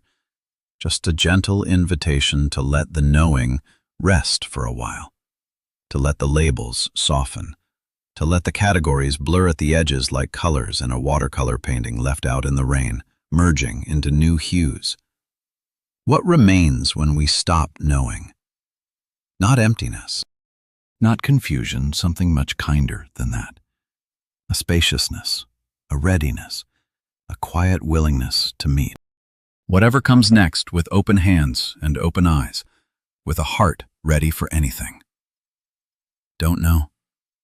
And in the not knowing, a great freedom, a great peace, a world full of possibilities that the expert mind, with all its certainties, could never have imagined. As the old farmer might say gently with a knowing smile, perhaps. Let us rest here for a moment. Let the mind be soft. Let the questions float unanswered like leaves on still water, unburdened by the need for resolution. And when you are ready, we will continue on together. There is an old Buddhist teaching, a profound observation, about 8 winds that blow through every human life. They blow through the life of the rich and the poor, the young and the old, the famous and the forgotten. No one is spared, my friends. No one is exempt from their influence. And they always come in pairs: pleasure and pain, praise and blame, fame and obscurity, gain and loss. These are the 8 winds. And if you think about it honestly, you will probably recognize that most of your days are spent leaning into one and bracing against the other. We chase pleasure and try to hold it close when it arrives, like cupping a flame with our hands, fearful it will vanish. We avoid pain and flinch when we see it coming, even from a great distance, even a mere shadow of it. We long for praise, for someone to say we have done well, to acknowledge our efforts, and we dread blame, that sinking feeling when someone is disappointed in us, when we feel we have failed. We hope for recognition, for our work to be seen, and we fear being overlooked, being forgotten. We work to build and gather and grow, and we lie awake worrying about what we might lose, about the inevitable changes. You can see it in the smallest things, can you not? The way a kind comment from a stranger can lift your whole morning, a sudden burst of warmth. The way a careless remark, a thoughtless word can darken an entire afternoon, casting a long shadow. The way you check to see if someone has responded to your message, and the tiny flutter of pleasure when they have, and the tiny weight of disappointment when they have not. These are the 8 winds blowing through the most ordinary Tuesday, through the quietest evening. This is not a flaw, my friends. It is simply what it is like to be a human being walking around on this earth with a heart that feels things and a mind that cares, a mind that weaves stories around these winds. The question the Buddhist path asks is not how to stop the winds from blowing.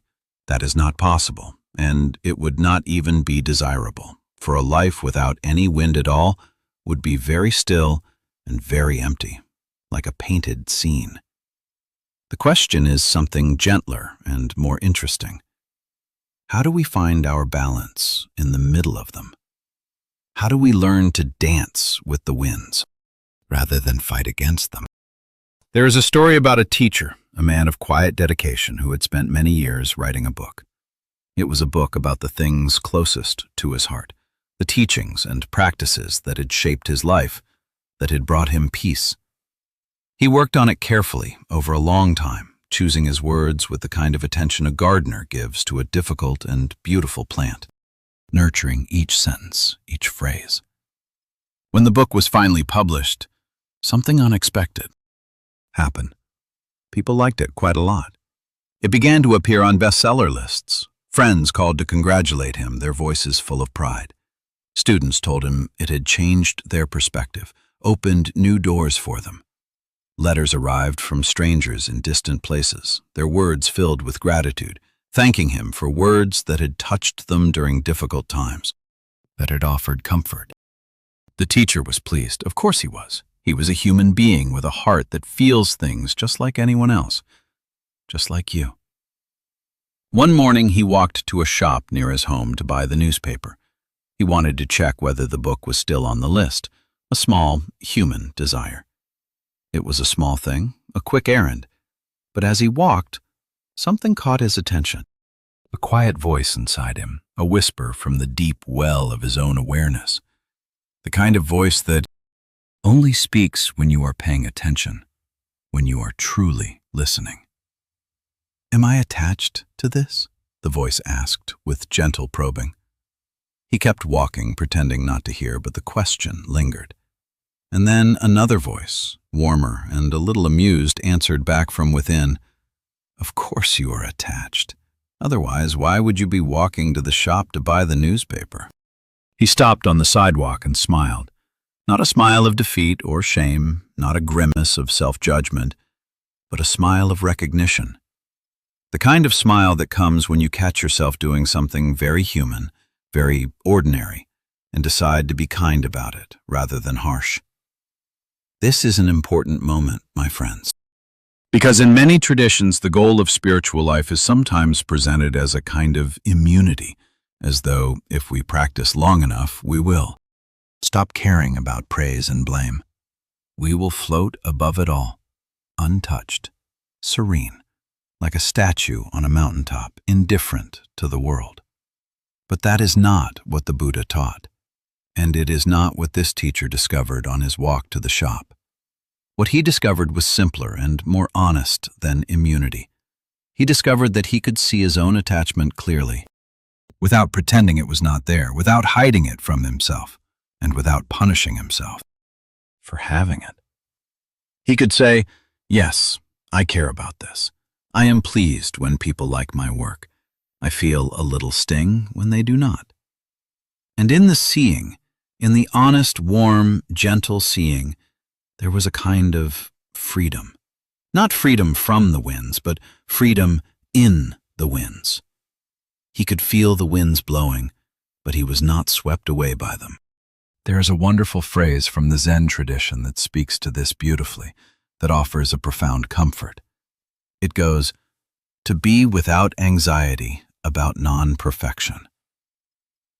Read that again slowly, my friends. To be without anxiety about non-perfection. Not to be perfect. That is never the aim. That is a fool's errand. But to be at ease with the fact that we are not. To make peace with our own humanity, with all our imperfections and contradictions. To stop waiting for the day when we will finally have it all together, when we will be calm and wise and unshakable at all times, and instead to simply be here, with all our rough edges and tender spots and small, endearing contradictions. The teacher who walked to the shop was not ashamed of his attachment. He did not go home and sit in meditation for 3 hours to punish himself, to scold his heart. He bought the newspaper, checked the list, smiled again, and went about his day. Because he understood something that took him many years to learn, that the spiritual path is not about removing our humanity, about shedding our emotions. It is about embracing it. All of it. The parts we are proud of, and the parts that make us wince. The Buddha himself was once asked by a student whether he still experienced desire, and the Buddha said with great simplicity that what had changed was not the arising of feelings, but his relationship to them. They still came, they still visited, but they no longer owned the house. That is a lovely way to think about it, my friends. The winds still blow. The feelings still arise. Pleasure comes and we enjoy it. Pain comes and we feel it. Praise arrives and there is warmth, a soft glow. Blame arrives and there is a sting, a momentary chill. But none of them own us. None of them define us.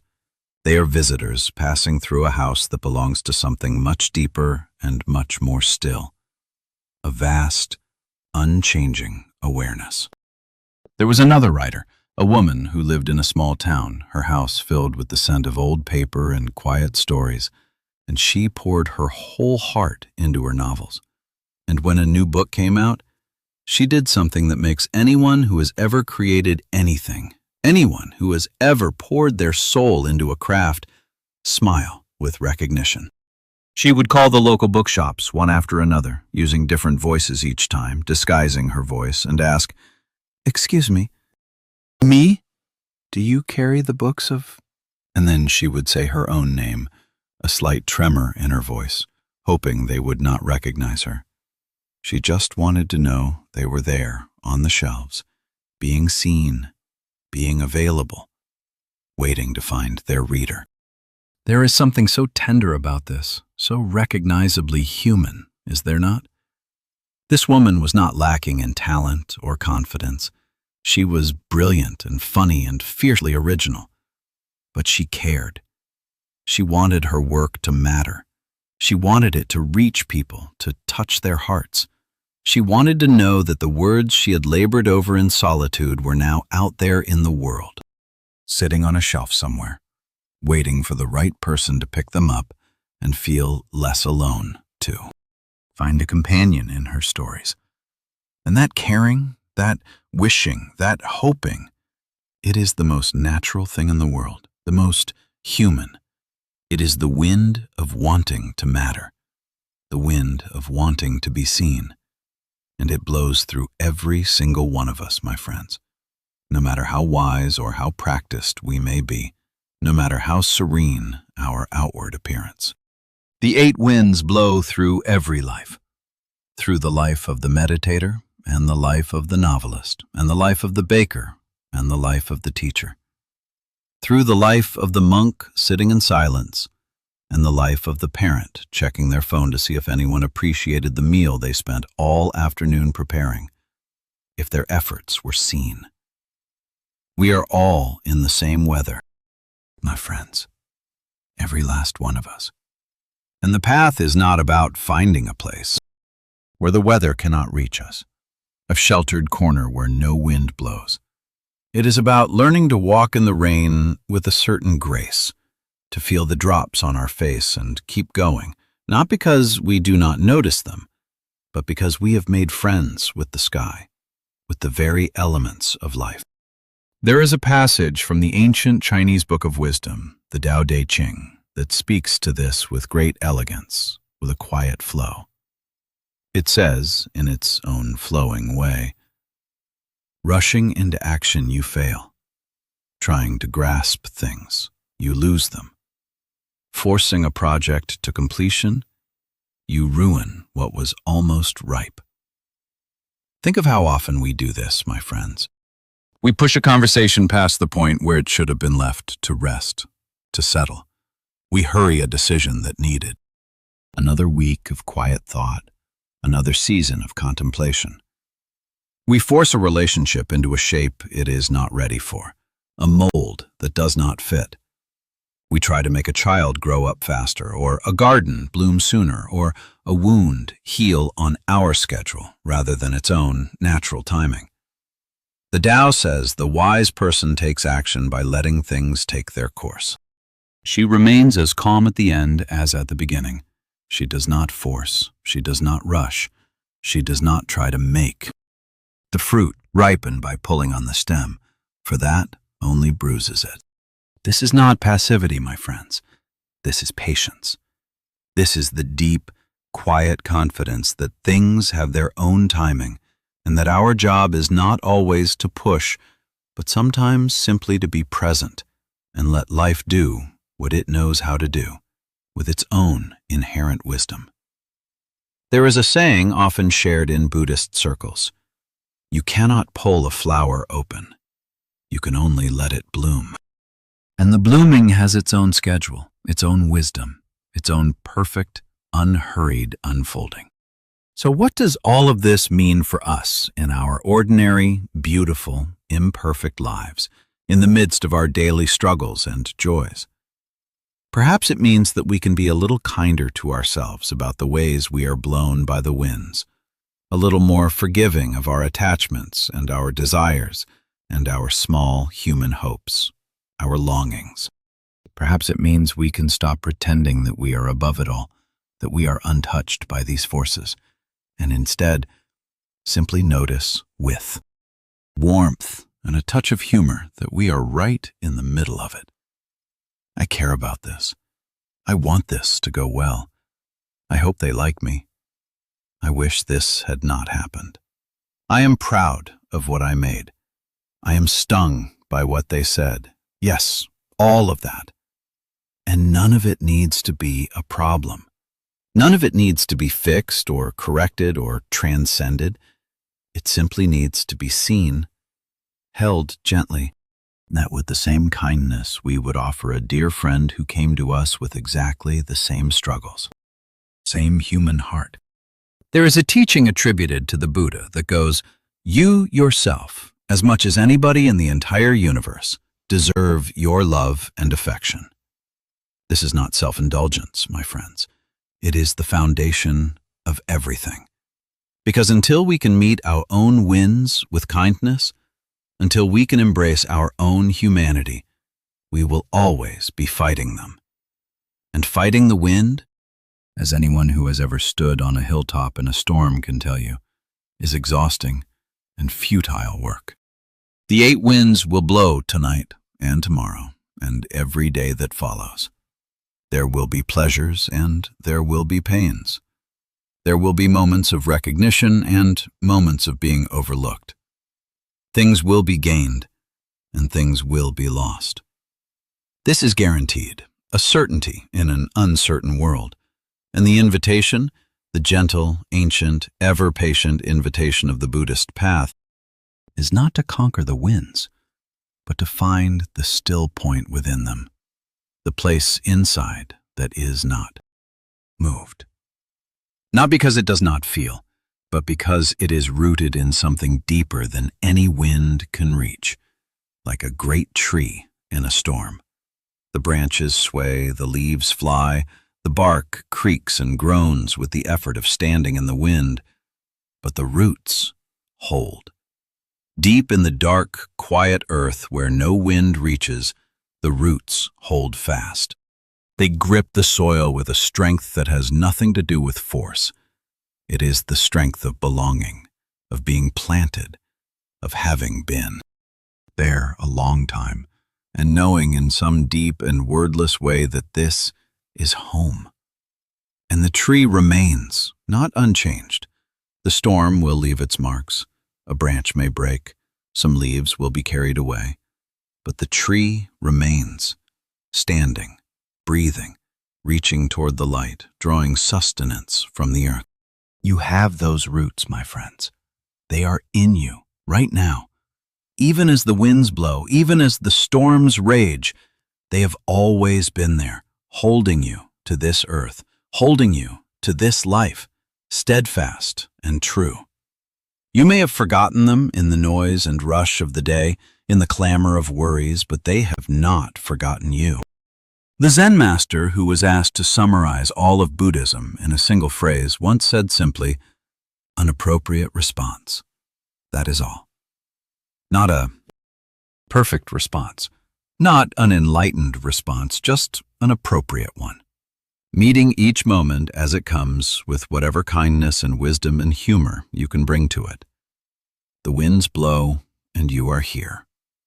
And that is enough. Let us pause here.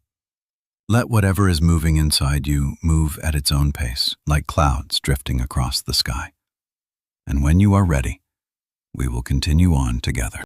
Think about how your body feels after a long swim, perhaps in a cool, clear lake on a summer morning, or after a walk in the hills on a cool morning when the air is fresh and crisp and the path is quiet, and the only sound is your own footsteps and the wind in the grass. Or after a good stretch, the kind where you reach your arms above your head and feel something in your spine release that you did not even know was tight. A silent unwinding. There is a feeling that comes in those moments, my friends. An openness, a softness, as though the body has been waiting patiently for permission to unfold, to return to its natural state. The chest expands, the jaw unclenches, the space between the shoulder blades widens and warms. And when the body finally does open like this, there is a relief so deep, it is almost like joy. Almost like coming home after a very long journey, a deep sigh of contentment. Your body knows this feeling well. It loves it. It is always, in its quiet way, reaching toward it. After every tension, it wants to release. After every holding, it wants to let go. After every closing, it wants to open again. Watch a cat curled in a tight ball.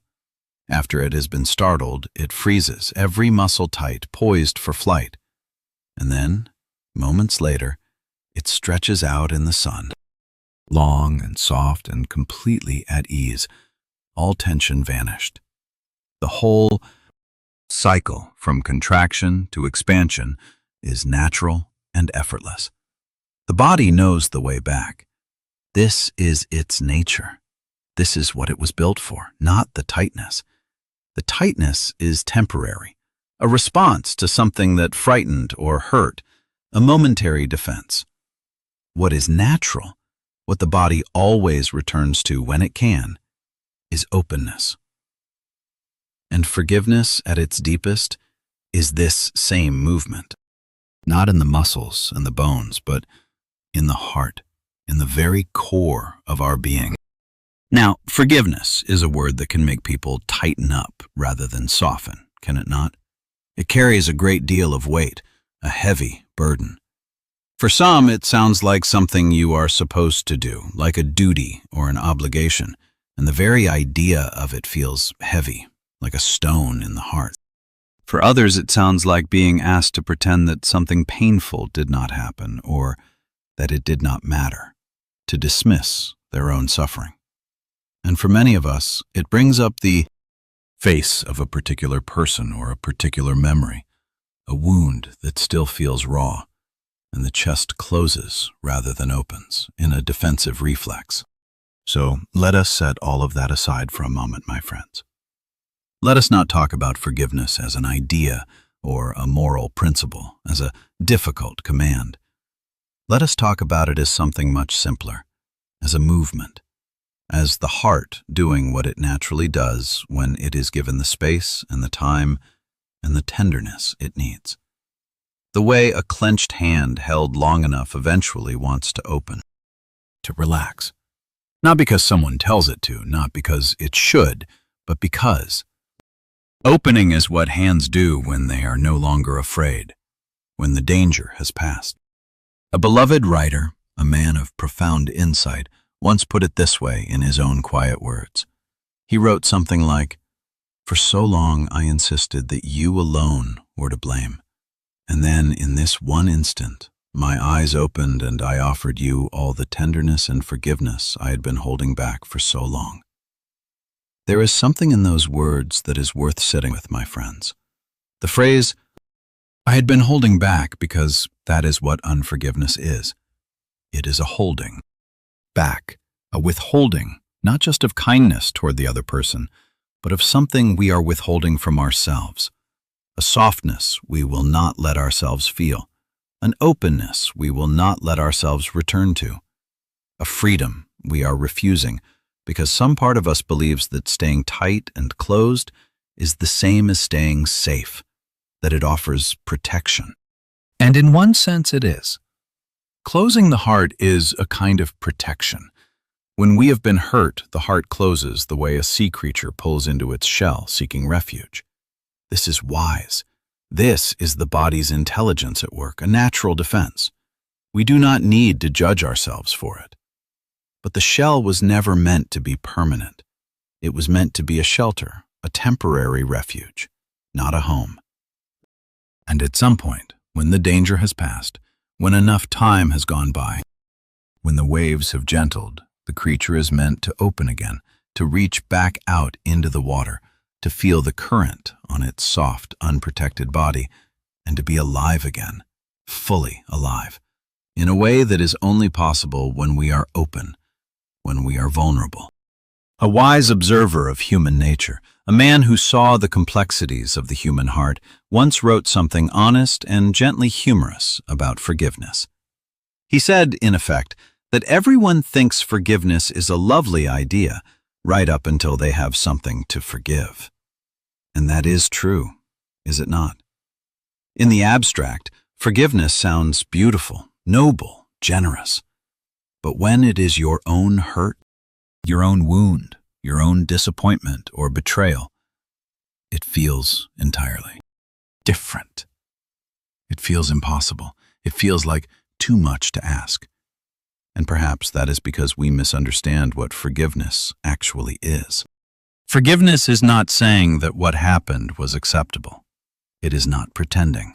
It is not excusing. It is not even necessarily reconciling. You can forgive someone and still say firmly and clearly, "This must never happen again." You can forgive and still set a boundary. You can forgive and still protect yourself. Forgiveness is simply the moment when the heart says, "I am tired of carrying this," and it begins to set it down.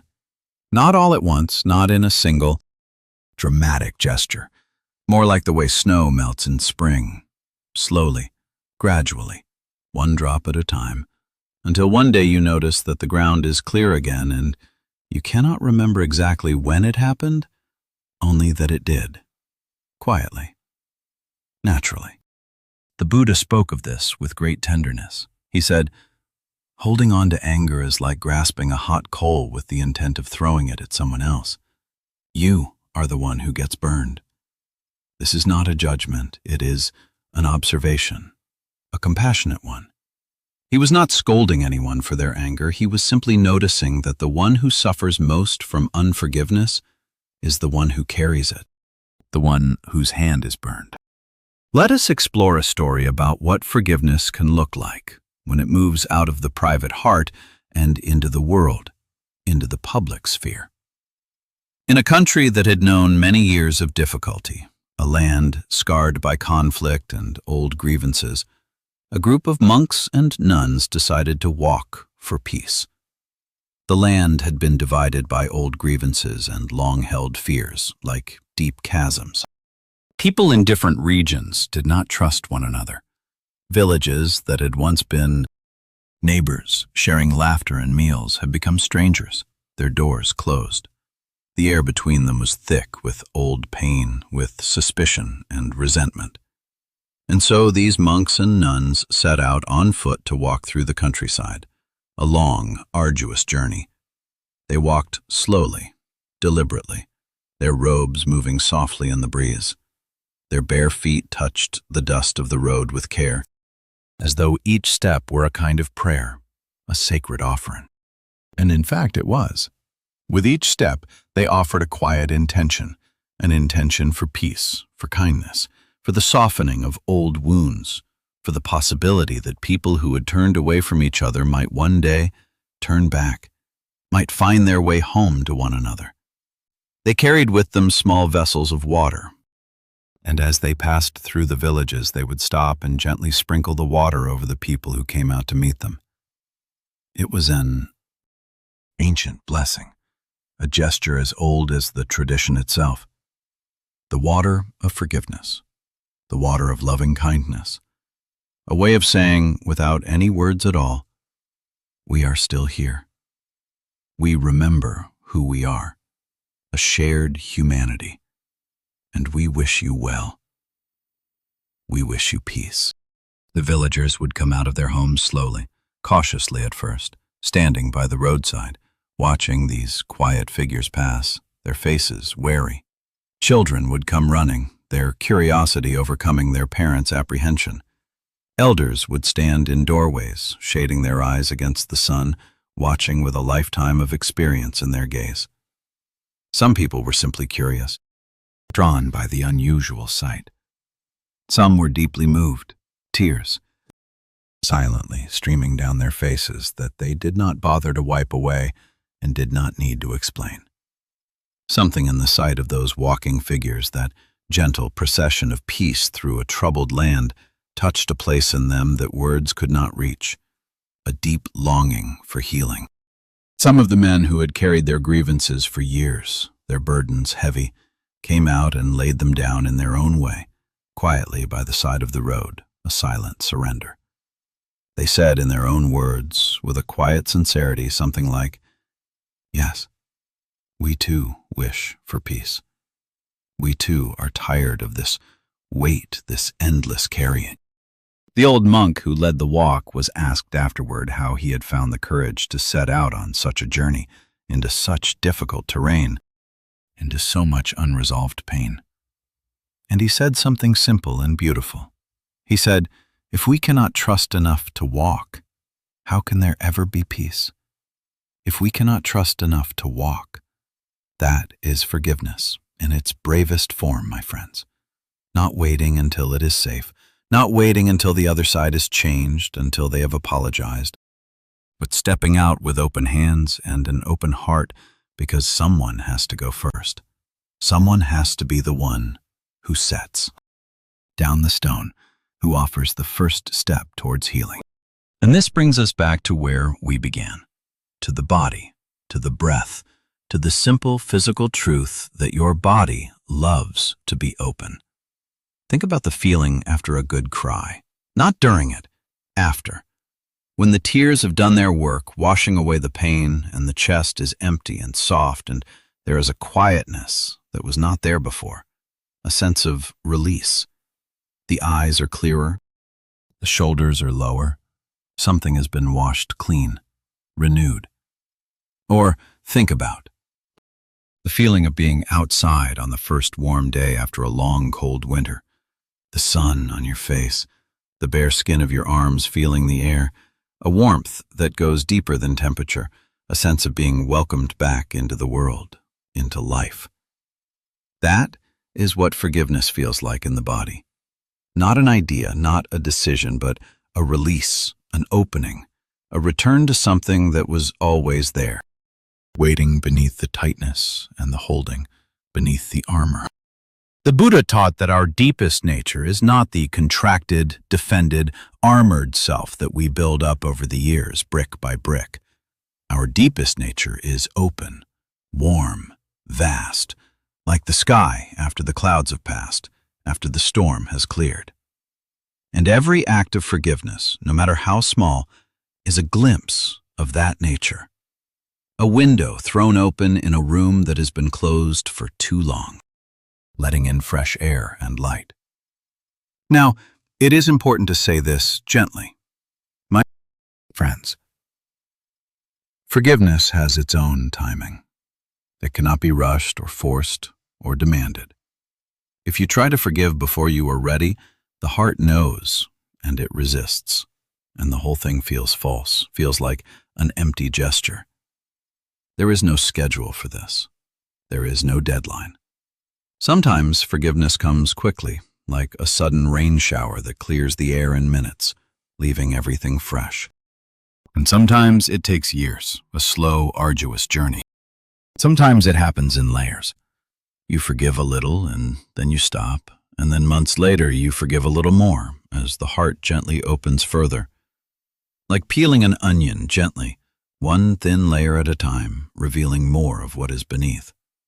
And sometimes what needs forgiving is not someone else at all, but ourselves. I should have known better. I should have done it differently. I should have been stronger or kinder or wiser or more patient. I should have been more than I was. These are heavy things to carry, my friends. Heavier sometimes than anything anyone else has ever done to us. Because we cannot walk away from ourselves. We cannot put distance between us and our own regret. It follows us everywhere like a shadow. And yet these self-judgments, these internal criticisms, deserve the same tenderness, the same patience, the same gentle release as anything else we hold against another person. Perhaps even more so, because we are the one person we will spend every single moment of this life with. And if we cannot find a way to be gentle with ourselves, the whole journey becomes harder than it needs to be. A constant struggle. There is a teaching that says, forgive others, not because they deserve forgiveness, but because you deserve peace. And this applies just as much, perhaps even more, to the forgiveness of yourself. You deserve peace. You deserve to set this down, not because you have earned it through some act of perfection, but because carrying it is not helping anyone, Least of all the person you see in the mirror each morning, the person whose heart yearns for ease. So tonight, dear friends, there is nothing you need to do about any of this. No grand gesture of forgiveness is being asked of you. No difficult person needs to be confronted or absolved. This is simply an invitation to notice. Is there something somewhere in you that is ready to soften? Not the big things necessarily, not the things that still feel raw and tender and too close to touch, but perhaps something small. A grudge you have been carrying out of habit, more than necessity. A harsh word you said to yourself this morning, a small unkindness, a small resentment that has lost most of its heat but still sits in the corner of your heart like a forgotten coat, gathering dust. You do not need to do anything about it. Just notice it, feel it, acknowledge its presence, and if the heart wants to open, even a crack, even just a tiny sliver, let it. The water of forgiveness is not something you pour from outside. It is something that wells up from within when the conditions are gentle enough and the time is right, like a spring bubbling up from deep in the earth. Your body knows how to do this. It has been waiting patiently to show you. Let us rest here for a while. Let the breath be soft and easy. Let the heart be however it is, without needing to change. And when you are ready, we will continue on together. There is an old proverb passed down through many generations, whispered around countless fires, that goes like this: you can only walk halfway into the darkest forest.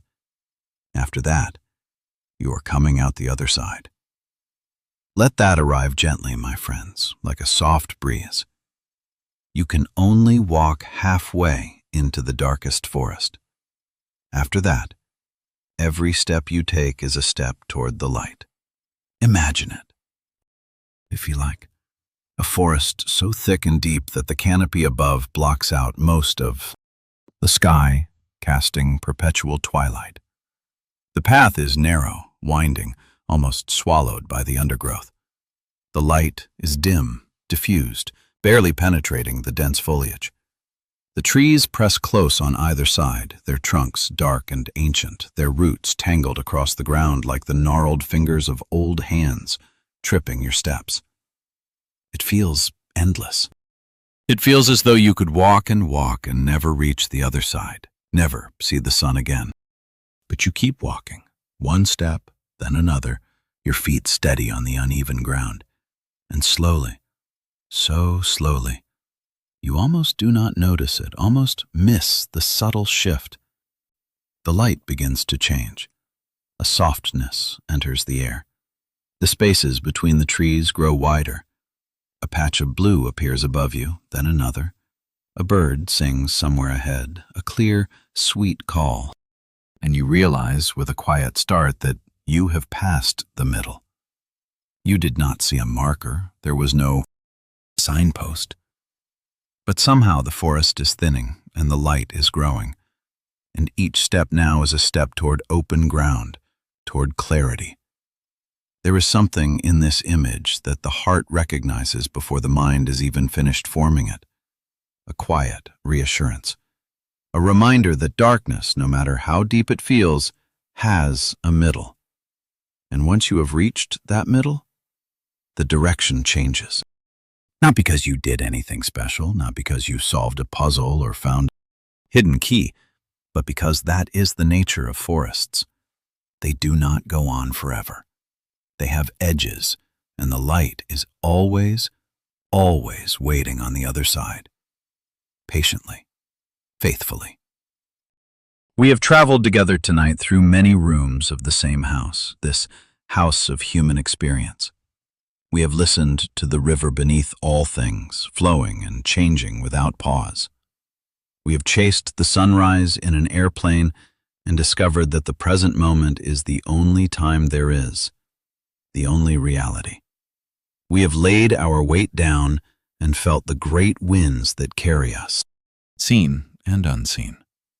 We have planted almond trees and sat with a wise woman in a quiet room touched by her stillness. We have loosened our grip on old ropes and opened the door to not knowing, to the wisdom of uncertainty. We have stood in the 8 winds and felt the water of forgiveness begin to soften what was hard, to melt the ice in our hearts. And now, as we draw near to the end of this journey together, there is one more thing to rest in, something that holds all of the other teachings inside it. The way the ocean holds every wave, every ripple, every vast current. It is this, my friends. You are part of something vast, far vaster than the story of a single life, far grander than your individual worries tonight. We tend to measure our lives in small frames, do we not? The years we have been here, the things we have done, the roles we have played, the successes and failures. We draw a line at the beginning, our birth, and another line at the end, our passing, and we call that space in between my life. And within that small space, we build our hopes and our worries and our sense of who we are, our identity. But the ancient teachers saw something different. They saw that existence is not a line. It is a circle, an endless cycle, and we are not separate from it. We are woven into it the way a single thread is woven into a great, magnificent cloth. You cannot pull the thread out and hold it up and say, "This is the whole cloth." But without that thread, the cloth would not be complete. It would be diminished. There is a beautiful passage from an Eastern poet that speaks to this with great tenderness, with a profound sense of connection. He wrote, in his own way, that nothing in this world is ever alone, not for a single moment. The fish is held by the wave. The bird is held by the sky. The seed is held by the dark, warm earth. The flame is held by the air that feeds it. The ant walks upon the ground, and the ground holds it. The spark rises from the fire, and the night holds it. Every living thing, from the smallest to the most vast, exists inside something larger, something it cannot see, something it may not even know is there. But it is held by it, all the same, cradled in its embrace. Think of the roots of trees in a forest. Beneath the surface, when no one can see, they reach toward one another. They intertwine. They share water and nutrients through networks so intricate and so generous that scientists have only recently begun to understand them, to grasp their complexity. The trees look separate, standing there in their own space, each one with its own trunk and branches. But underground, they are connected. They are holding one another up. They are one body wearing many faces, a single, vast organism. Even now, as you rest here, my friends, you are being held in that same way. By the surface beneath you, by the air around you, by the quiet pull of the earth itself, that gentle, invisible embrace that keeps you here, that has kept everything here since the very beginning.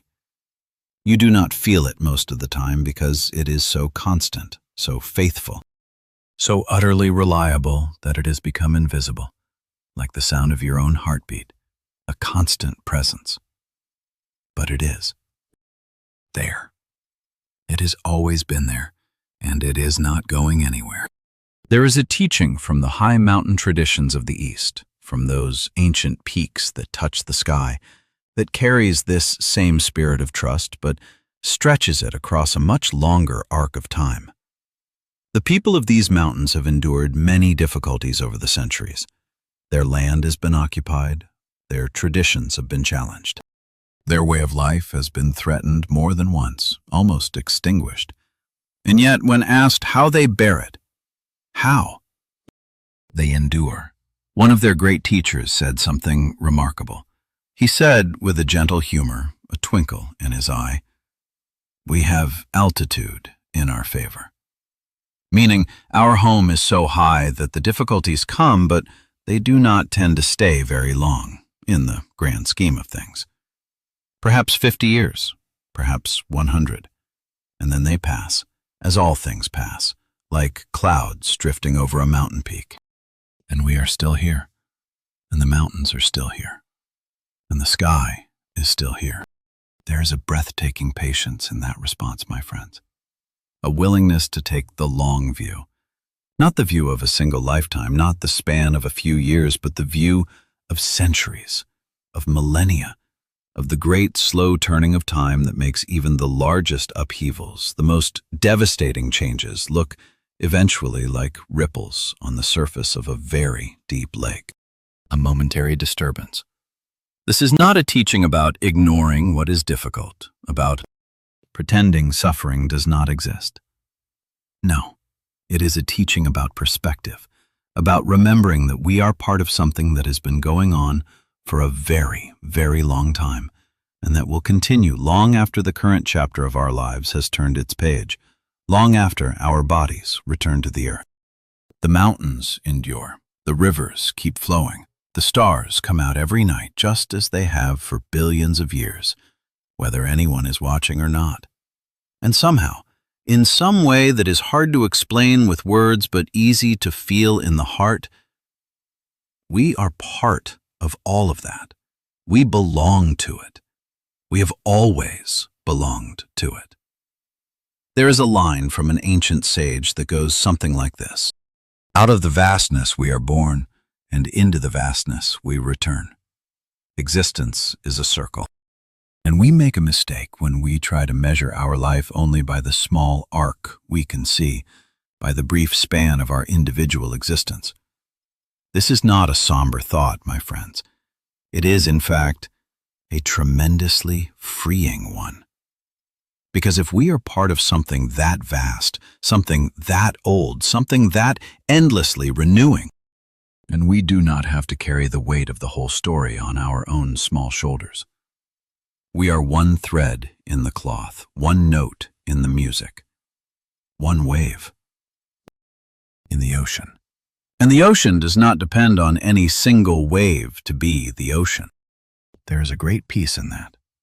A peace that comes not from understanding everything, not from having all the answers, but from resting in the knowledge that you do not have to, that the mystery is not a problem to be solved, but a home to be lived in, a vast, welcoming space. That you can set down the need to figure it all out and simply be here, breathing, alive, part of the great unfolding, part of the cosmic dance. The Buddha, when asked certain questions about the nature of existence beyond what can be seen, beyond what the mind can grasp, would sometimes remain silent.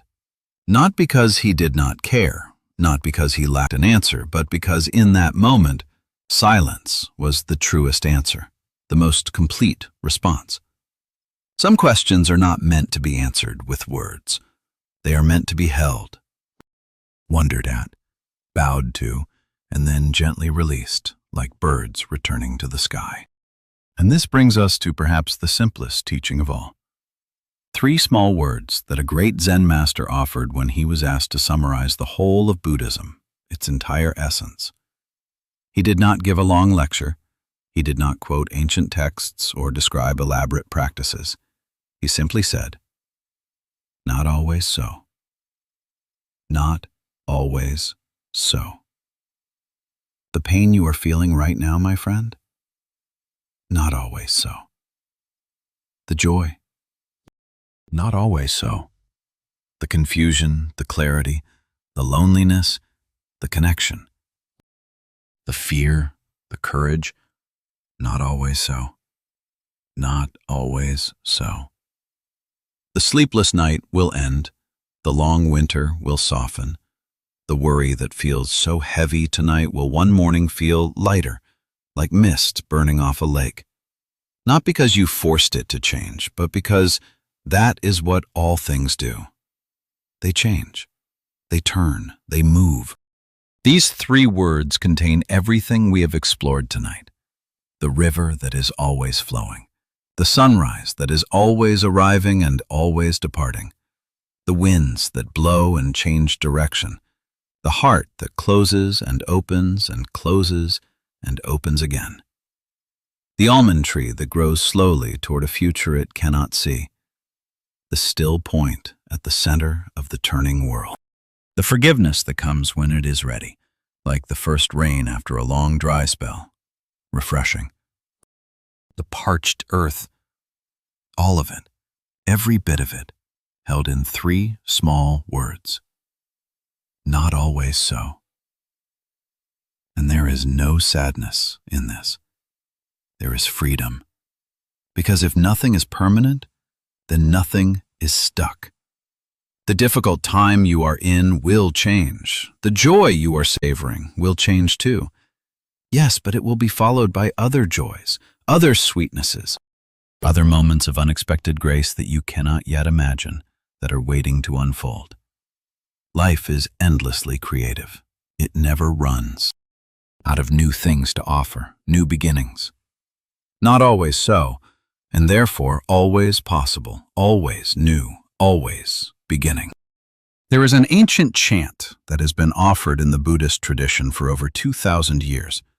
It has been whispered at bedsides and in great halls, in times of celebration and in times of quiet reflection.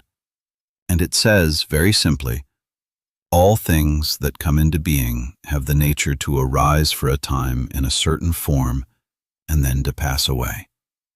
They appear, and they are beautiful, and they change. To understand this and live in harmony with it brings the deepest kind of peace. This is not something to believe, my friends. It is something to rest in, like resting in a warm bath, feeling the water embrace you, or in the arms of someone who loves you, feeling their gentle presence, or in the deep, soft quiet of a night when the sky is full of stars and you have nowhere to be and nothing to do but breathe. Simply exist. You are part of all of this. The stars, the rivers, the turning of the seasons, the breath that is moving through you right now. The heartbeat that has been faithful to you since before you can remember. The vastness that was here before you arrived and that will be here long after, and that is here now in this moment, holding you as it has always held you. A teacher once said that if you cannot create anything original, do not worry about it. Just create a cup from which your brother or sister can drink. That is what these teachings are, my friends. Not original, not new, just old water poured into a simple cup offered with kindness. And what matters is not the cup, but the drinking. Not the words, but the quiet that follows them. The silence that holds their truth. Not the teaching, but the way it settles into your bones and becomes, over time, a part of how you breathe and walk and meet the world each morning. A quiet wisdom guiding you. You do not need to remember any of this. You do not need to take notes or make a plan. The river remembers. The breath remembers. The heart, that faithful, tireless companion, remembers everything it needs. And it will carry what matters into tomorrow, and the day after, and the day after that, unfolding as it should. All things change. This is the truth, and in the understanding of it there is peace. Not always so. And in that not always, a world of tenderness, a world of wonder, a world that is always, always beginning again. Let us rest here now, my friends. Let the breath be slow and soft. Let the body settle into whatever holds it, into the comfort of your chair or your bed. There is nothing more to do, nowhere else to be. Just this breath, just this moment, just this gentle, vast, ever-changing now.